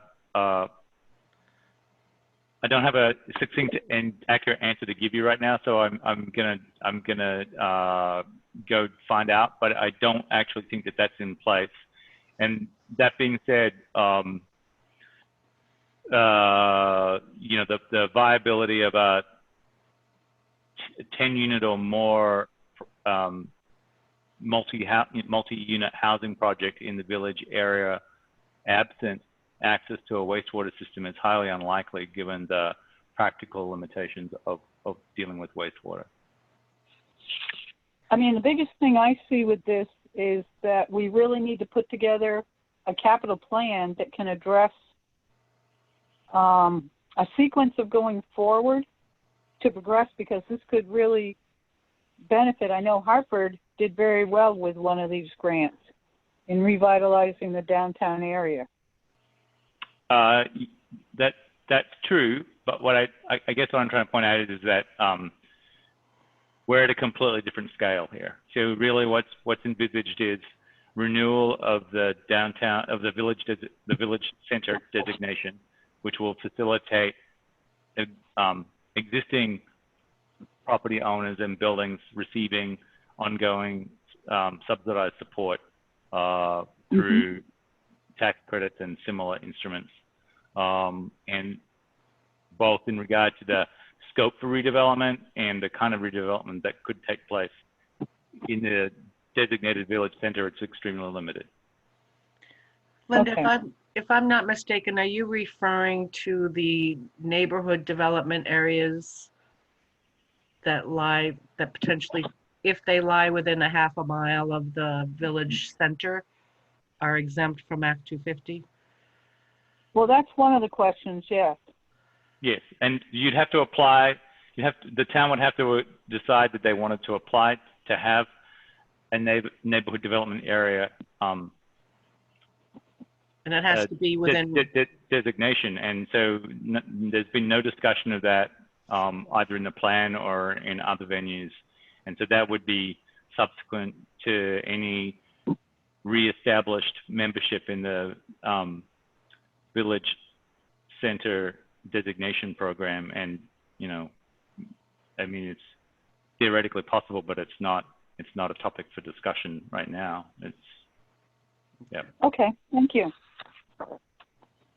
Any other comments? So is Rob? Yeah, if we apply and our application is accepted, and for some strange reason, the town plan is voided in some form, what does that do to our status? I'm going to preface this remark with the observation that, of course, I'm not an attorney. But what I would say is that, as far as I'm aware, in the village designation program, to apply, you have to have a duly adopted and approved town plan. It doesn't say that you have to maintain that status all the way through, but that might be a nuanced reading that the Agency of Commerce and Community Development finds a little bit of a stretch. So I would prefer to just wait and see what the outcome of those discussions are. But I think I'm operating on the assumption that, given the timelines involved and the potential benefits involved, we should continue with the process of applying. Anyone else? Mary has her hand up. Mary? Yeah, I just don't see any downside to this. And I think I would be comfortable in acting on it tonight. I know you want to allow a little more time for public input, but this was put in the packet. I think people in this town do pay attention. So I just don't see any reason to wait on it. And I wanted to know what others think of that. So are you saying adopt the resolution? I'm just saying, yeah, why not? And I'd like to hear why not from other board members, if they think that way. Anyone else want to comment? I would agree. What does John Langus think? Is he still on? I agree. I'd support that. I mean, I agree, but I see no harm in Claudette's plan. I think it's intentional and thoughtful to what may or may not be a minority, but why not? Why not wait, right? She's put a lot of intellectual and emotional labor into like dividing this up into several meetings for that, you know, I would hate, anyway. Yeah, I just think it just seems of clear benefit to businesses in the town. I don't see any downside to it. I don't see any reason really. I know we have to balance everything out, but I think on this one, I would feel inclined to move forward. But I don't feel aggressive enough to put it out there as a motion without asking you guys, okay? So, and I am trying to be ultra careful and not having somebody push back and say, well, we didn't know about this. Yes, it was in the packet. But I know tensions were high with this designation in a certain group of residents. So I don't think there's a downside in just approving the original, that we approve the application process and have the resolution at our October 28th vote. I just, in an abundance of caution. Okay, well, I'd go back to our motion then, because the motion says, I'm not moving this, but it says to approve the resolution authorizing the application. So what do we want to say? You had talked about amending it. So my amended motion would be to approve or to authorize the town manager to begin the application process for the village designation status. That would be my motion. I'm comfortable with that. Are you going to make that? Is that your motion? That's my motion. Okay, well, I'll second it. How about that? So, Thank you. welcome. Any, any other, and it's part of the conversation that Herb and I had as well, when we were putting this together, that we would, I don't write the motions. They're taken from the agenda, I assume. I'm not criticizing whoever wrote the motion. I'm just saying that when we vote on a motion, it should be the action that we are comfortable with. That's all. Yep, I hear you. Yeah. So we have a motion and a second. I moved, Mary seconded. Any further discussion? Mary, how do you vote? I vote yes. Rob? Yes. John? Yes. Roger? Yes. And I'm a yes. So go forward. And Rod, the walking tour is this Friday at what time? It convenes in the north side parking lot at 10 a.m. And there are COVID guidelines that must be adhered to, I understand. Yes. And those guidelines are included in the agenda. Thank you. You're welcome. Okay, moving on to the town manager's report. Herb, you are on. Hi, thank you. I know we just kind of talked about this a couple weeks ago, but I've tried to prepare another update to my monthly report in the newer format.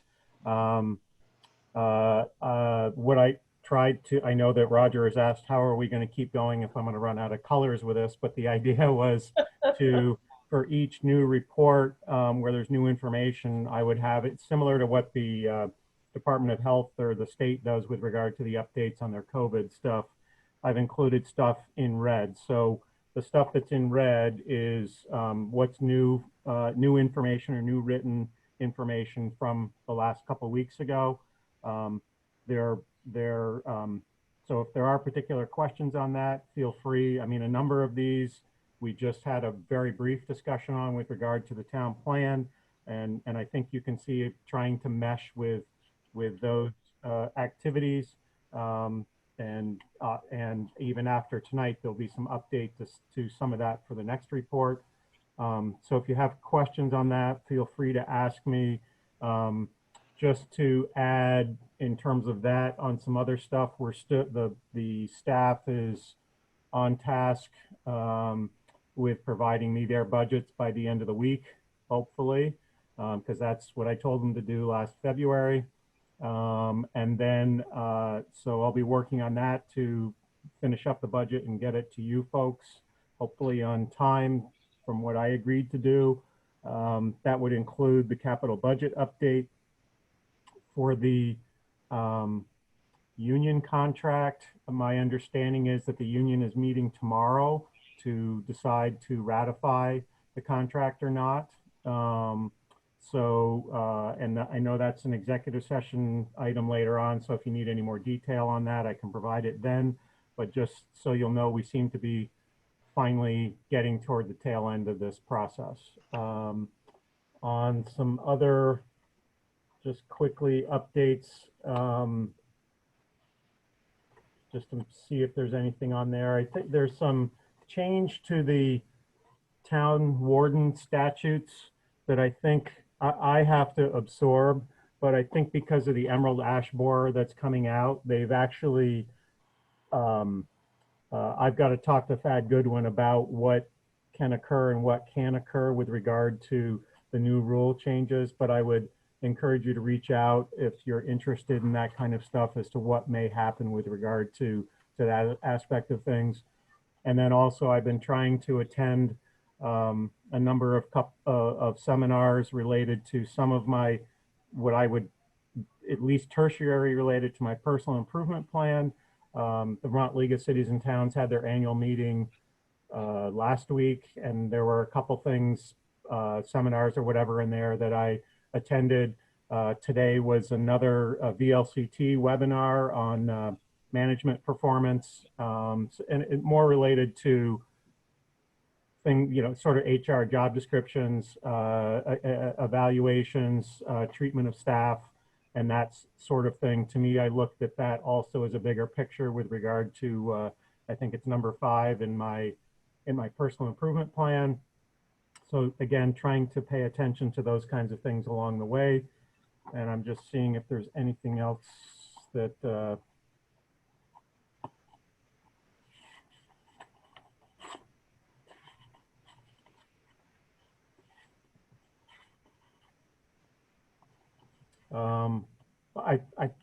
that'll be it for now. I think there are some other things that I want to talk about financially, but that will come up in a couple weeks, just in terms of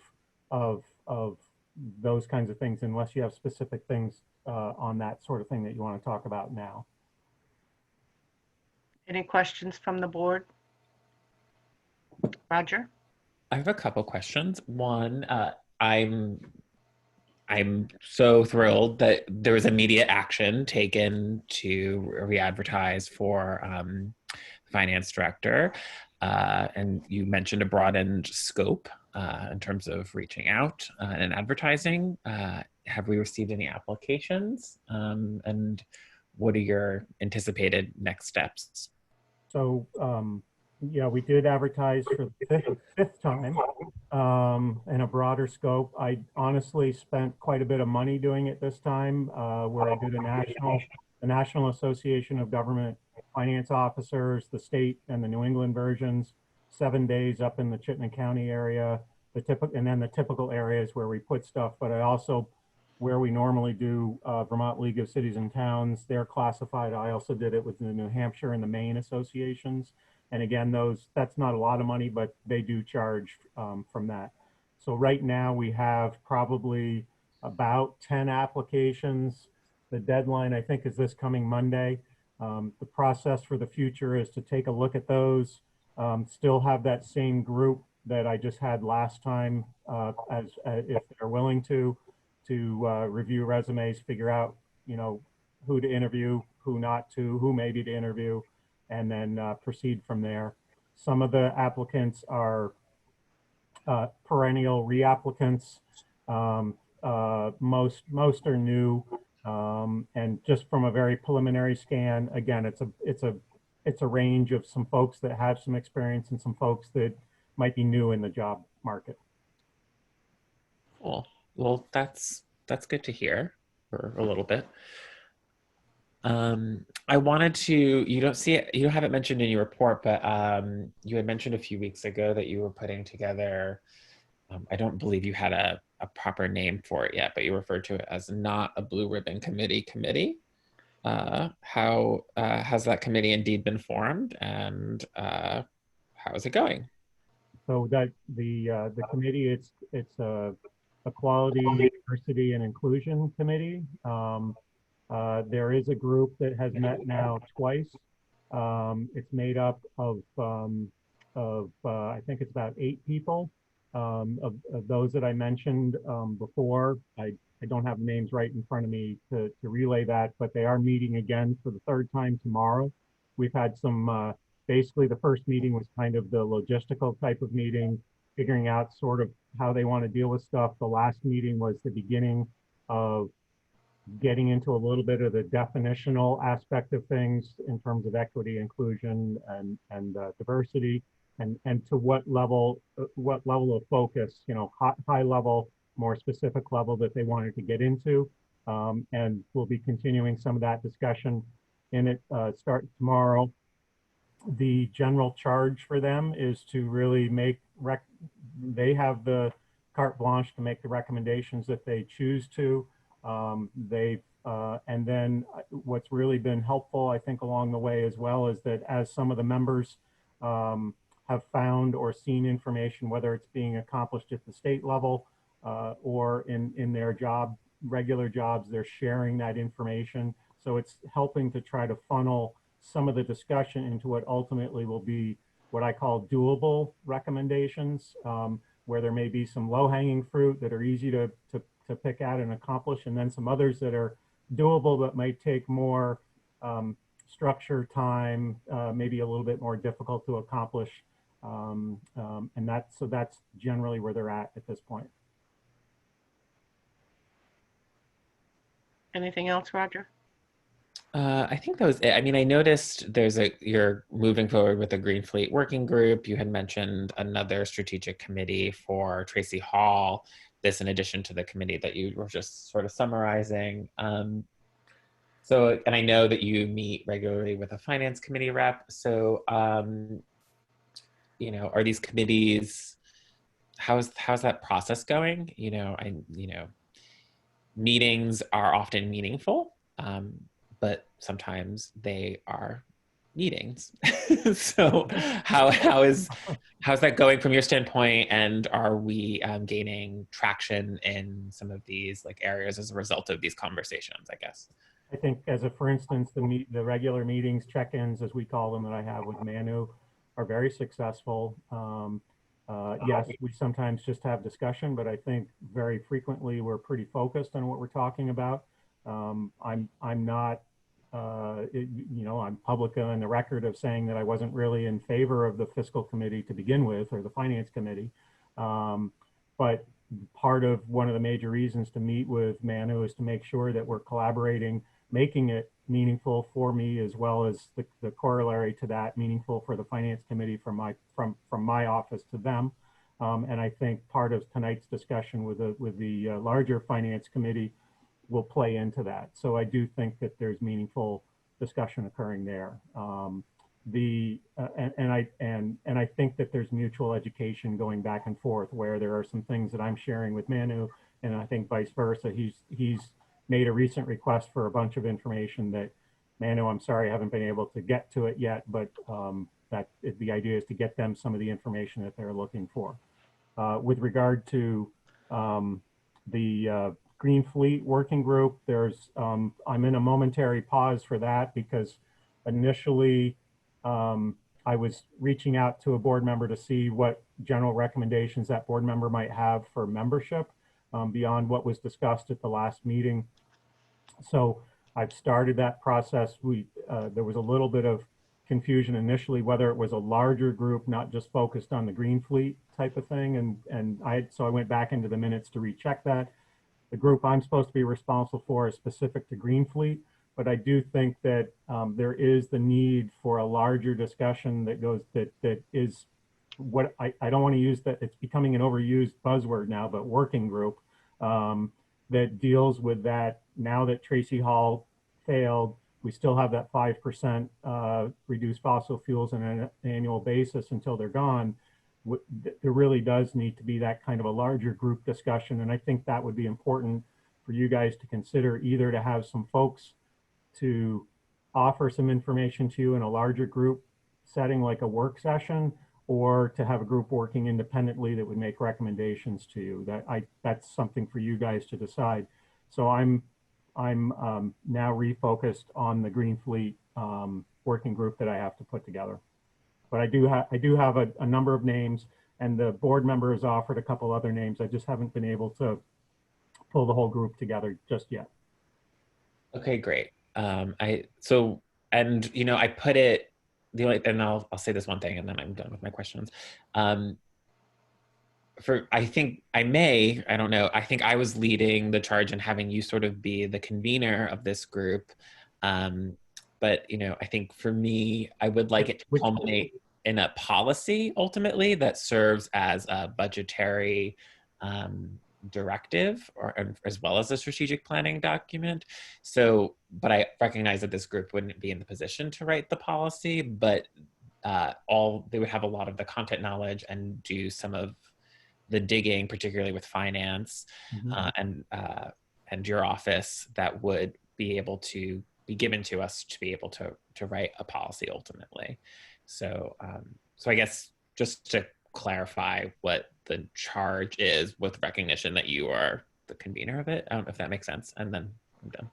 So when you say the group, you're talking about the Green Fleet group or a larger group? The Green Fleet group. Okay. Yep. Okay. Thank you. Thanks. Any other questions? I just have one, Herb. I had asked a couple weeks ago, and I know that Becky's been out of the office. Our tax revenue, where are we in terms of where we want to be? So I've had the discussion, I actually had the discussion with Cynthia about, is there a easier report to put out that could just show, what cash came in from that standpoint? And I didn't get the answer that I wanted to hear, which was, sure, there's an easy report that does that. In actuality, the NEMRIC program, because the way that when we bill out the tax bills, it becomes the account receivable as a whole for what is expected. We've received, I cannot give you yet, for instance, this, you're looking for that simple, what actual dollars did we take in from that standpoint? I, at this point, have not been able to find the ability, given discussion with Cynthia, who works for NEMRIC, that simple answer, because of the way that apparently the program works when we do the billing, because they're interlinked within the accounts receivable is interlinked within the software program. So I still have to see if there's something that I can give you that specific answer on. What I can tell you is that everything's been billed out. We've basically given the school district the $5.5 million that they're owed. That when it comes to, is there anything else that's owed the school district, as a for instance, it's simply looking at what was billed out. And this is what for the school district, we have, regardless of what we bring in, we owe them a certain amount of money at a certain time frame based on what the state says that that they're owed from the education fund. So so regardless of what we take in or what have you, for each tax installment, once those deadlines go by, we give them the money that they're owed. Essentially the net after that is our money. So the answer is that I'm going to have to do some more research, that I hope that by the time we get to the next meeting, which is the financial report meeting, that I might be able to give you a more satisfactory answer than that, because right now I'm frustrated in not being able to answer that question for you. Can you tell us if there is an increase in the number of taxpayers who are late with their payment? No, matter of fact, we're fine. We're like would be a normal year, a non-pandemic year, with people are making their payments. There are a number of, because of the late deadlines for the filing of taxes and the homestead declaration, there are definitely some revisions of tax bills that are going out that are resulting in what would be somewhat of a delay than the normal type of stuff because of that delay in the filing process. But in terms of the volume of payments that are being made, that they're definitely coming in. There's very few requests for payment plans. Matter of fact, people that are delinquent are making good effort to make payments, at least a revised payment plan from that standpoint, from one that they may already have. So generally my perspective is that we're doing well, that we were able to give the school district, as a for instance, their funds fairly quickly, like on a normal basis. It's not to say that there aren't people that are out there that have called, but it's not an inordinate amount of folks. Okay. And your the bi-monthly reports of the delinquent taxpayers and where they stand with their payments will be in the If 2 you would weeks. like that, in that, yeah. In that package? Yeah, Becky provides a monthly report to me. So in terms of having that in the packet, last time there was some expression that some folks were concerned that appeared in the packet. So would that be better because of the names involved, would that be better to just email to the board? or would you want it in the packet? I am perfectly fine if you redact the names. I just, in Okay. fact, redacting the names would be good. I just want the numbers. Yep. And the monthly report itself will have, I mean, it not specific to the names, but you can see the kind of money that's coming in from the payments, because that's a separate line item on the revenue, the monthly revenue sheet. Okay. If there are no other questions, we'll move on to our paving oh, Mary? You're muted. Sorry about that.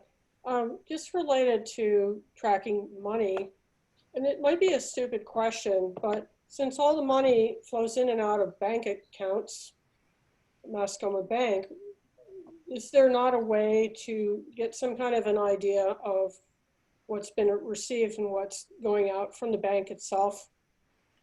There is, I don't have the access to that. That's working through Cheryl, and that may be the way, because if NEMRIC can't give it, again, I'm frustrated as much as I already know Claudette is on this, that might have to be the way that I've got to get it from that standpoint. So Cheryl would have to provide me that information because I don't have access to the bank. Or we could just invite Cheryl to let us know. You know, I mean, you could ask her, but also we could ask her. I have no problem doing that. So. Okay. Yep. Okay. Now, moving on to the paving contract. Is there somebody willing to make a motion? Yeah, I'll make it. I move to approve the expenditure of $132,790.09 from the paving designated fund. Is there a second? Second. Motion made by Mary. I thought I heard a Rob second. There's information in the packet. We were just a little bit over what we expected to expend, like $300 something, maybe not even that much. Any further discussion? If not, we'll take a vote. Mary? Yes. Rob? Yes. Roger? Yes. John? Yes. And Claudette's a yes. Just one little follow-up to that is that I've already had discussion with Larry, asking him when we get situations like this, because I know that sometimes he bids stuff out in a different way, whether it's a fixed price or the unit price like this one, to have him send to me how the motion should look in terms of that, so that we can avoid a little bit of the back and forth email that we had. In other words, so it doesn't become confusing for the board in the future. Okay. Thank you. Winter salt bid. Is there someone willing to make a motion? Yeah, I'll do it. I move to approve the purchase of up to $116,100 of winter salt from Eastern Minerals, Inc. per the winter salt bid tabulation results contained in the Select Board's meeting packet. Is there a second? I'll second. Motion made by Mary, seconded by Roger. Any discussion? Mary and John, I see hands up. And maybe John would know more about this, but I understand the salt comes from Peru. So I think there is some kind of environmental impact, but it's also the least expensive salt. So just to take that into consideration. That's all I'm going to say. Yeah, I was raising that question as well as one other. So right before the meeting started, I think, we got a note from Doug Wilberding that I guess was in the next week packet. It asked some questions about where this salt comes from the 3 bids. Can you just talk to that real quick? Sure. But basically, when we go out to bid, it's simply a price, low price situation. For the last few years, we've used Morton salt, so they've always been the lowest price, but they have a quality product. This year, they clearly were not the lowest bid, which actually surprised us a little bit. I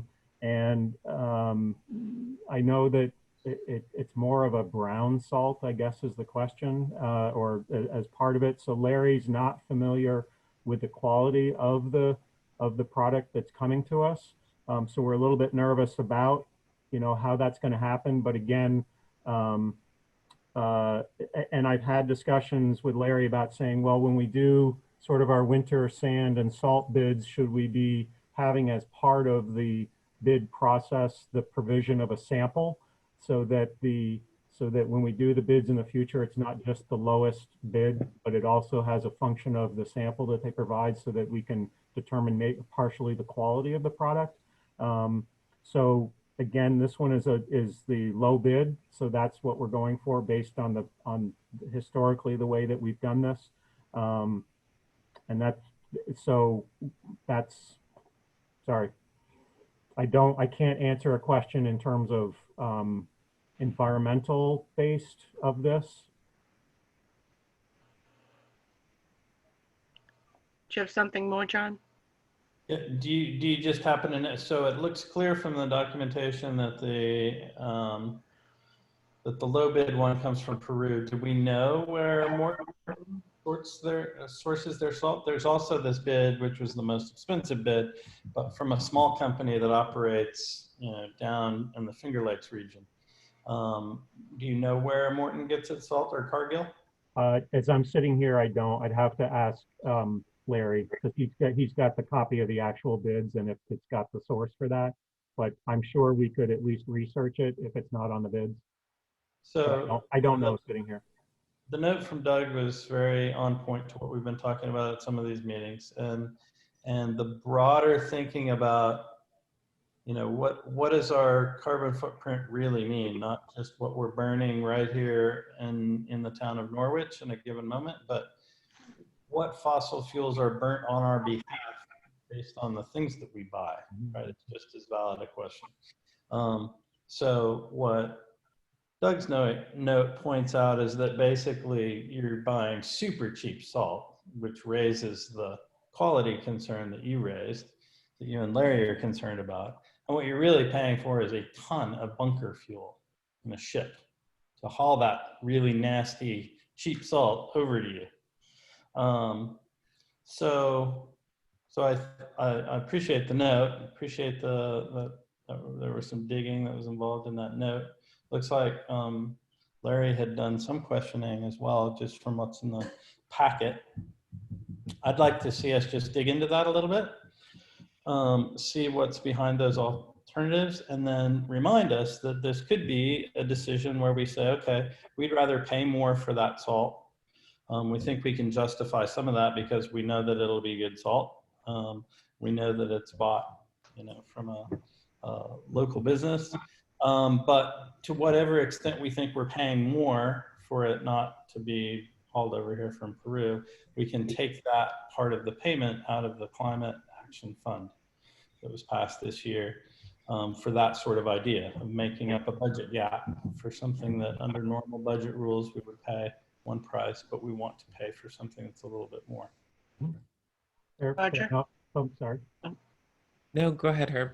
I'm just saying the normal process that we undertake for this is essentially what you're doing is approving the overall PO.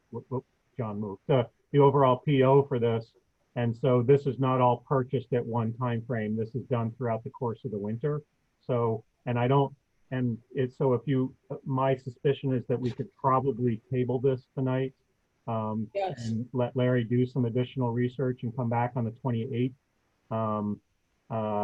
So I'm more than happy to do that from that standpoint, which could allow for maybe more of that research, and then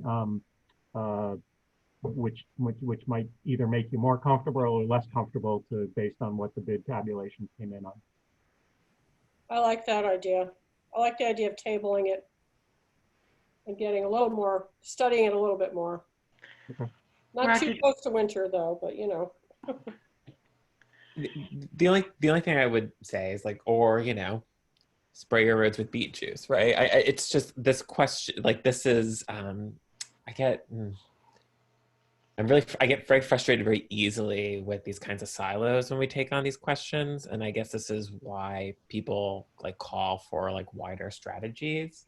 Like I would like an exemption process being built into some of our existing financial policies. So like, you know, it's our instinct to accept the lowest bid, I believe, per some of our policies. Is there an exemption process? Are there instances in which we should be forced to consider a wider set of circumstances? And if so, when? Is it because there's a minority-owned business? Or like we know we have that for local businesses, or is it for an environmental business or environmental reasons? So I know that John has raised the alarms on this for, I think, at least 2 previous budget cycles.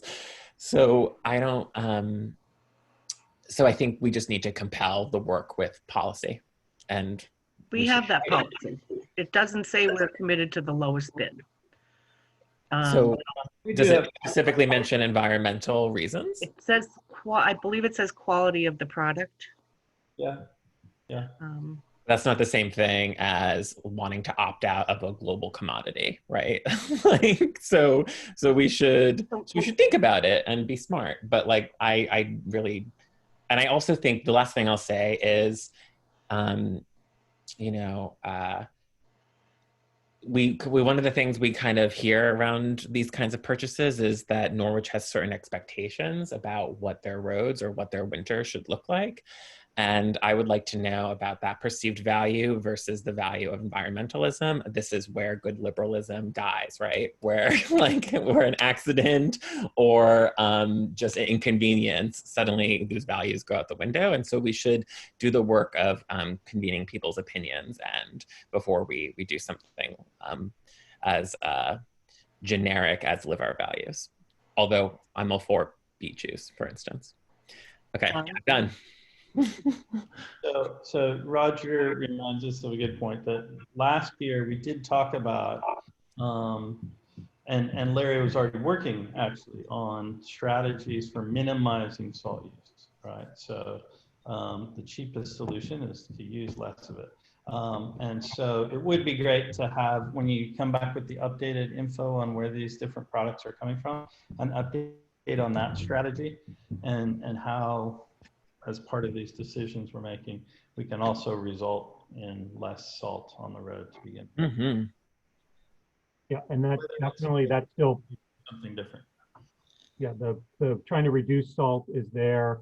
Again, the idea tonight was not to approve everything and guaranteed that we're going to go out and spend that amount of money. It's really just they have to get the salt when they need it at a certain time frame that sometimes there isn't time to come back to you to say, hey, we got to go get another couple tons of salt to deal with it. So that's the reason why we do this. But yeah, totally get that. And there is absolutely nothing prohibiting Larry to contact these other companies and say, can you match that bid? Mm-hmm. You know, I think that's another piece that's lacking. I'm not sure that's a fair practice. When you go out to bid, you got to take the bids that they provide. Auction. Right. I hear totally what you're saying, but I think that maybe that's why I had a discussion with Larry, is to say, if we got a sample or whatever, then we can bring in more of the other criteria besides just price, so we get a proper product. The least cost, most responsible bid is sort of the way that we typically term that. Mm-hmm. Okay, so everybody in agreement to table this until the 28th? Yes. Yeah. Okay. Pam Smith has her hand up. Pam, go ahead. Yeah, thank you. Pam Smith, 1445 New Boston Road. Just wanted to register that if we deal with the other company that was the highest bidder, I think it's American Rock Salt, we're buying a U.S. product, not something that comes from South America, but something that is a U.S. product. And so I think that, that warrants some consideration. And also, I would hope that we could approach American Rock Salt and ask if maybe a better price is possible. Nothing ventured, nothing gained, right? Well, except that that's not really how you do bids. Right. That's considered bad faith, I think. Okay, point taken. Thank you. Any other comments? If not, we're moving on to the Better Roads grant application. Herb, can you fill us in on this grant that seemingly was, we didn't think we were getting, and all of a sudden we got? Right. So, but besides the confusion that I've always thought that the Better Roads program was the same thing as the Grants and Aid program, which I learned last week that they're totally separate. But I'm not the only community out there that makes that mistake. So we applied for a Better Roads grant last year in like November of 2019 in anticipation that with this fiscal year we might have some funds to deal with that. We didn't hear from them at all, so we figured that we didn't get a grant. Last Wednesday or Thursday, the Better Roads program called up Larry and said, hey, would you like some money for the grant program this year to do the culverts that you had applied for about a year or so ago? And so basically speaking, yes, we would like to have that money to be able to do some basically culverts on Beaver Meadow Road. But we don't have any money budgeted in this current fiscal year. So I said, well, if they could, I asked Larry to ask the program director, could we get an extension from the start of the next fiscal year from July 1, say for 3 months, which is the balance of the construction season, that they could to do that. The program basically said yes. And so if you decide to go forward with this, what I would be doing is budgeting about $5,000. Larry would be budgeting about $5,000 in his budget coming up to handle this in the next fiscal year. And then while we were having this discussion, the program guy sent a grant award letter over. So when we were even still trying to figure out, can you do an extension and into the next fiscal year, we get the grant award and then an email that basically said, yes, we can do that. Just remind them next June that the grant extension is there. So we have the ability to do this. It would be budgeted. This would not be done in the current fiscal year because I don't have the money budgeted for it, even though it would be this year's grant. But I think because it's probably based on a federal fiscal year with the monies behind it, that's why we can get an extension next July 1 through probably September 30, which is the end of the federal fiscal year. So is anyone willing to make a motion? I have a question first. Sure. So the town match is 5,000, and what's the actual amount of the grant? Am I understanding this correctly? Says town's portion? Yes. So what that represents is we would be reimbursed for 80% of the project costs up to the total grant amount. They haven't, as part of the grant notice of award, they didn't have that amount in there, but the 5,000 was the number that they said that we should budget for with regard to the thing. So I'm trying to work backward in my brain so 5,000 would be 20% of the total project cost. The letter from Better Roads says 20,000. Oh, did it? Sorry, I missed that. Yep. So 20, which is 25, right? That's 25. That's what they wrote us. Yeah. Thank you. So it's a total project cost of $25,000, including the local share. And do we know sorry, Rob, you had a question.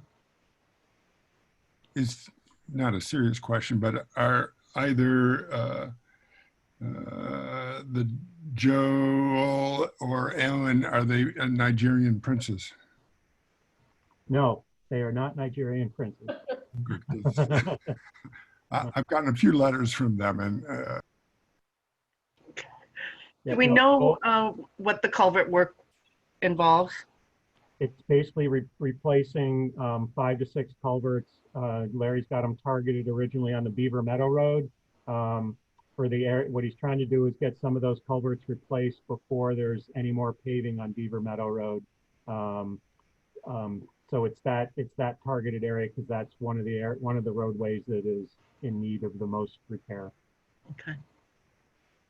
Any other questions by the board? Mhm. Now, is someone willing to make a motion? Yeah, I'll do it. Go ahead, I Mary.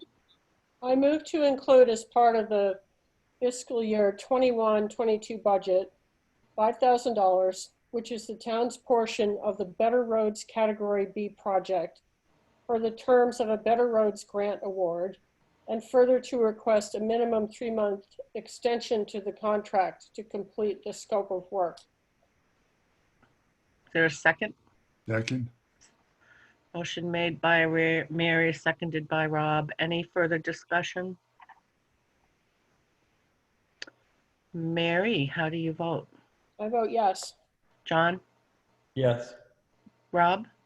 Yes. Roger? Yes. And Claudette is a yes.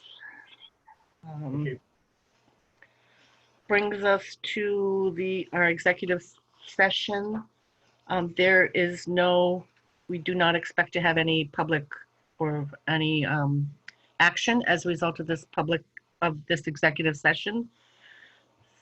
So even though we say that, Roger is going to put everybody in a waiting room, and the select board will meet in executive. And Miranda, I don't think you need to hang around because we can note, especially on the tape, when we come back into public and when we adjourn. Okay, but you're gonna make the motion before you do the waiting room. Yes, ma'am. Okay. So is there somebody willing to make a motion? Yeah, I'll do it. I move to find that premature general public knowledge about a pending labor relations agreement would clearly place the select board at a substantial disadvantage. Is there a second? I'll second. And next motion, or actually vote. Mary? Yes. John? Yes. Rob? Yes. Roger? Yes. And I'm a yes. Second part of that motion? Okay, I move to enter executive session under VSA section 313A1B, labor relations agreements with employees to discuss the town manager evaluation. That's incorrect. That's really out of there. With the union contract, is that what we're talking about? Yes. Sorry. Wow, that's really a weird one. Okay. Shall I start over again? I don't think so. I think we all got it. Miranda knows what she did. Yeah. Right. Is there a second? Second. Seconded by Rob. We'll vote. Mary? Yes. And we need to include, Mary, can you amend that motion to invite the town manager into executive? I amend the motion to include the town manager in the session. Rob approves that amended motion. Mary, how do you vote? I vote yes. John? Yes. Rob? Yes. Roger? Yes. And I'm a yes. So 9:08, we will be executive.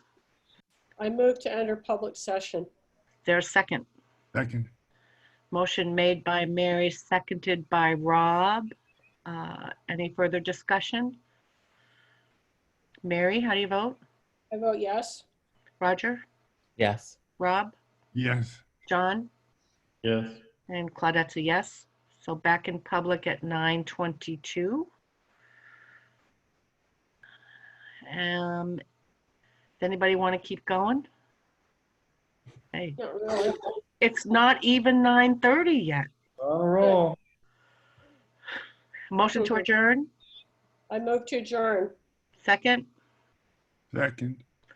Motion made by Mary, seconded by Rob. Mary, how do you vote? I'm not even going to ask if there's discussion. Yes. Roger? Yes. Rob? Yes. John? Yes. And Claudette's a yes. So adjourned at 9:22. Good night, everybody. Good night. Night. Thank you. Thank you, everyone. Thanks.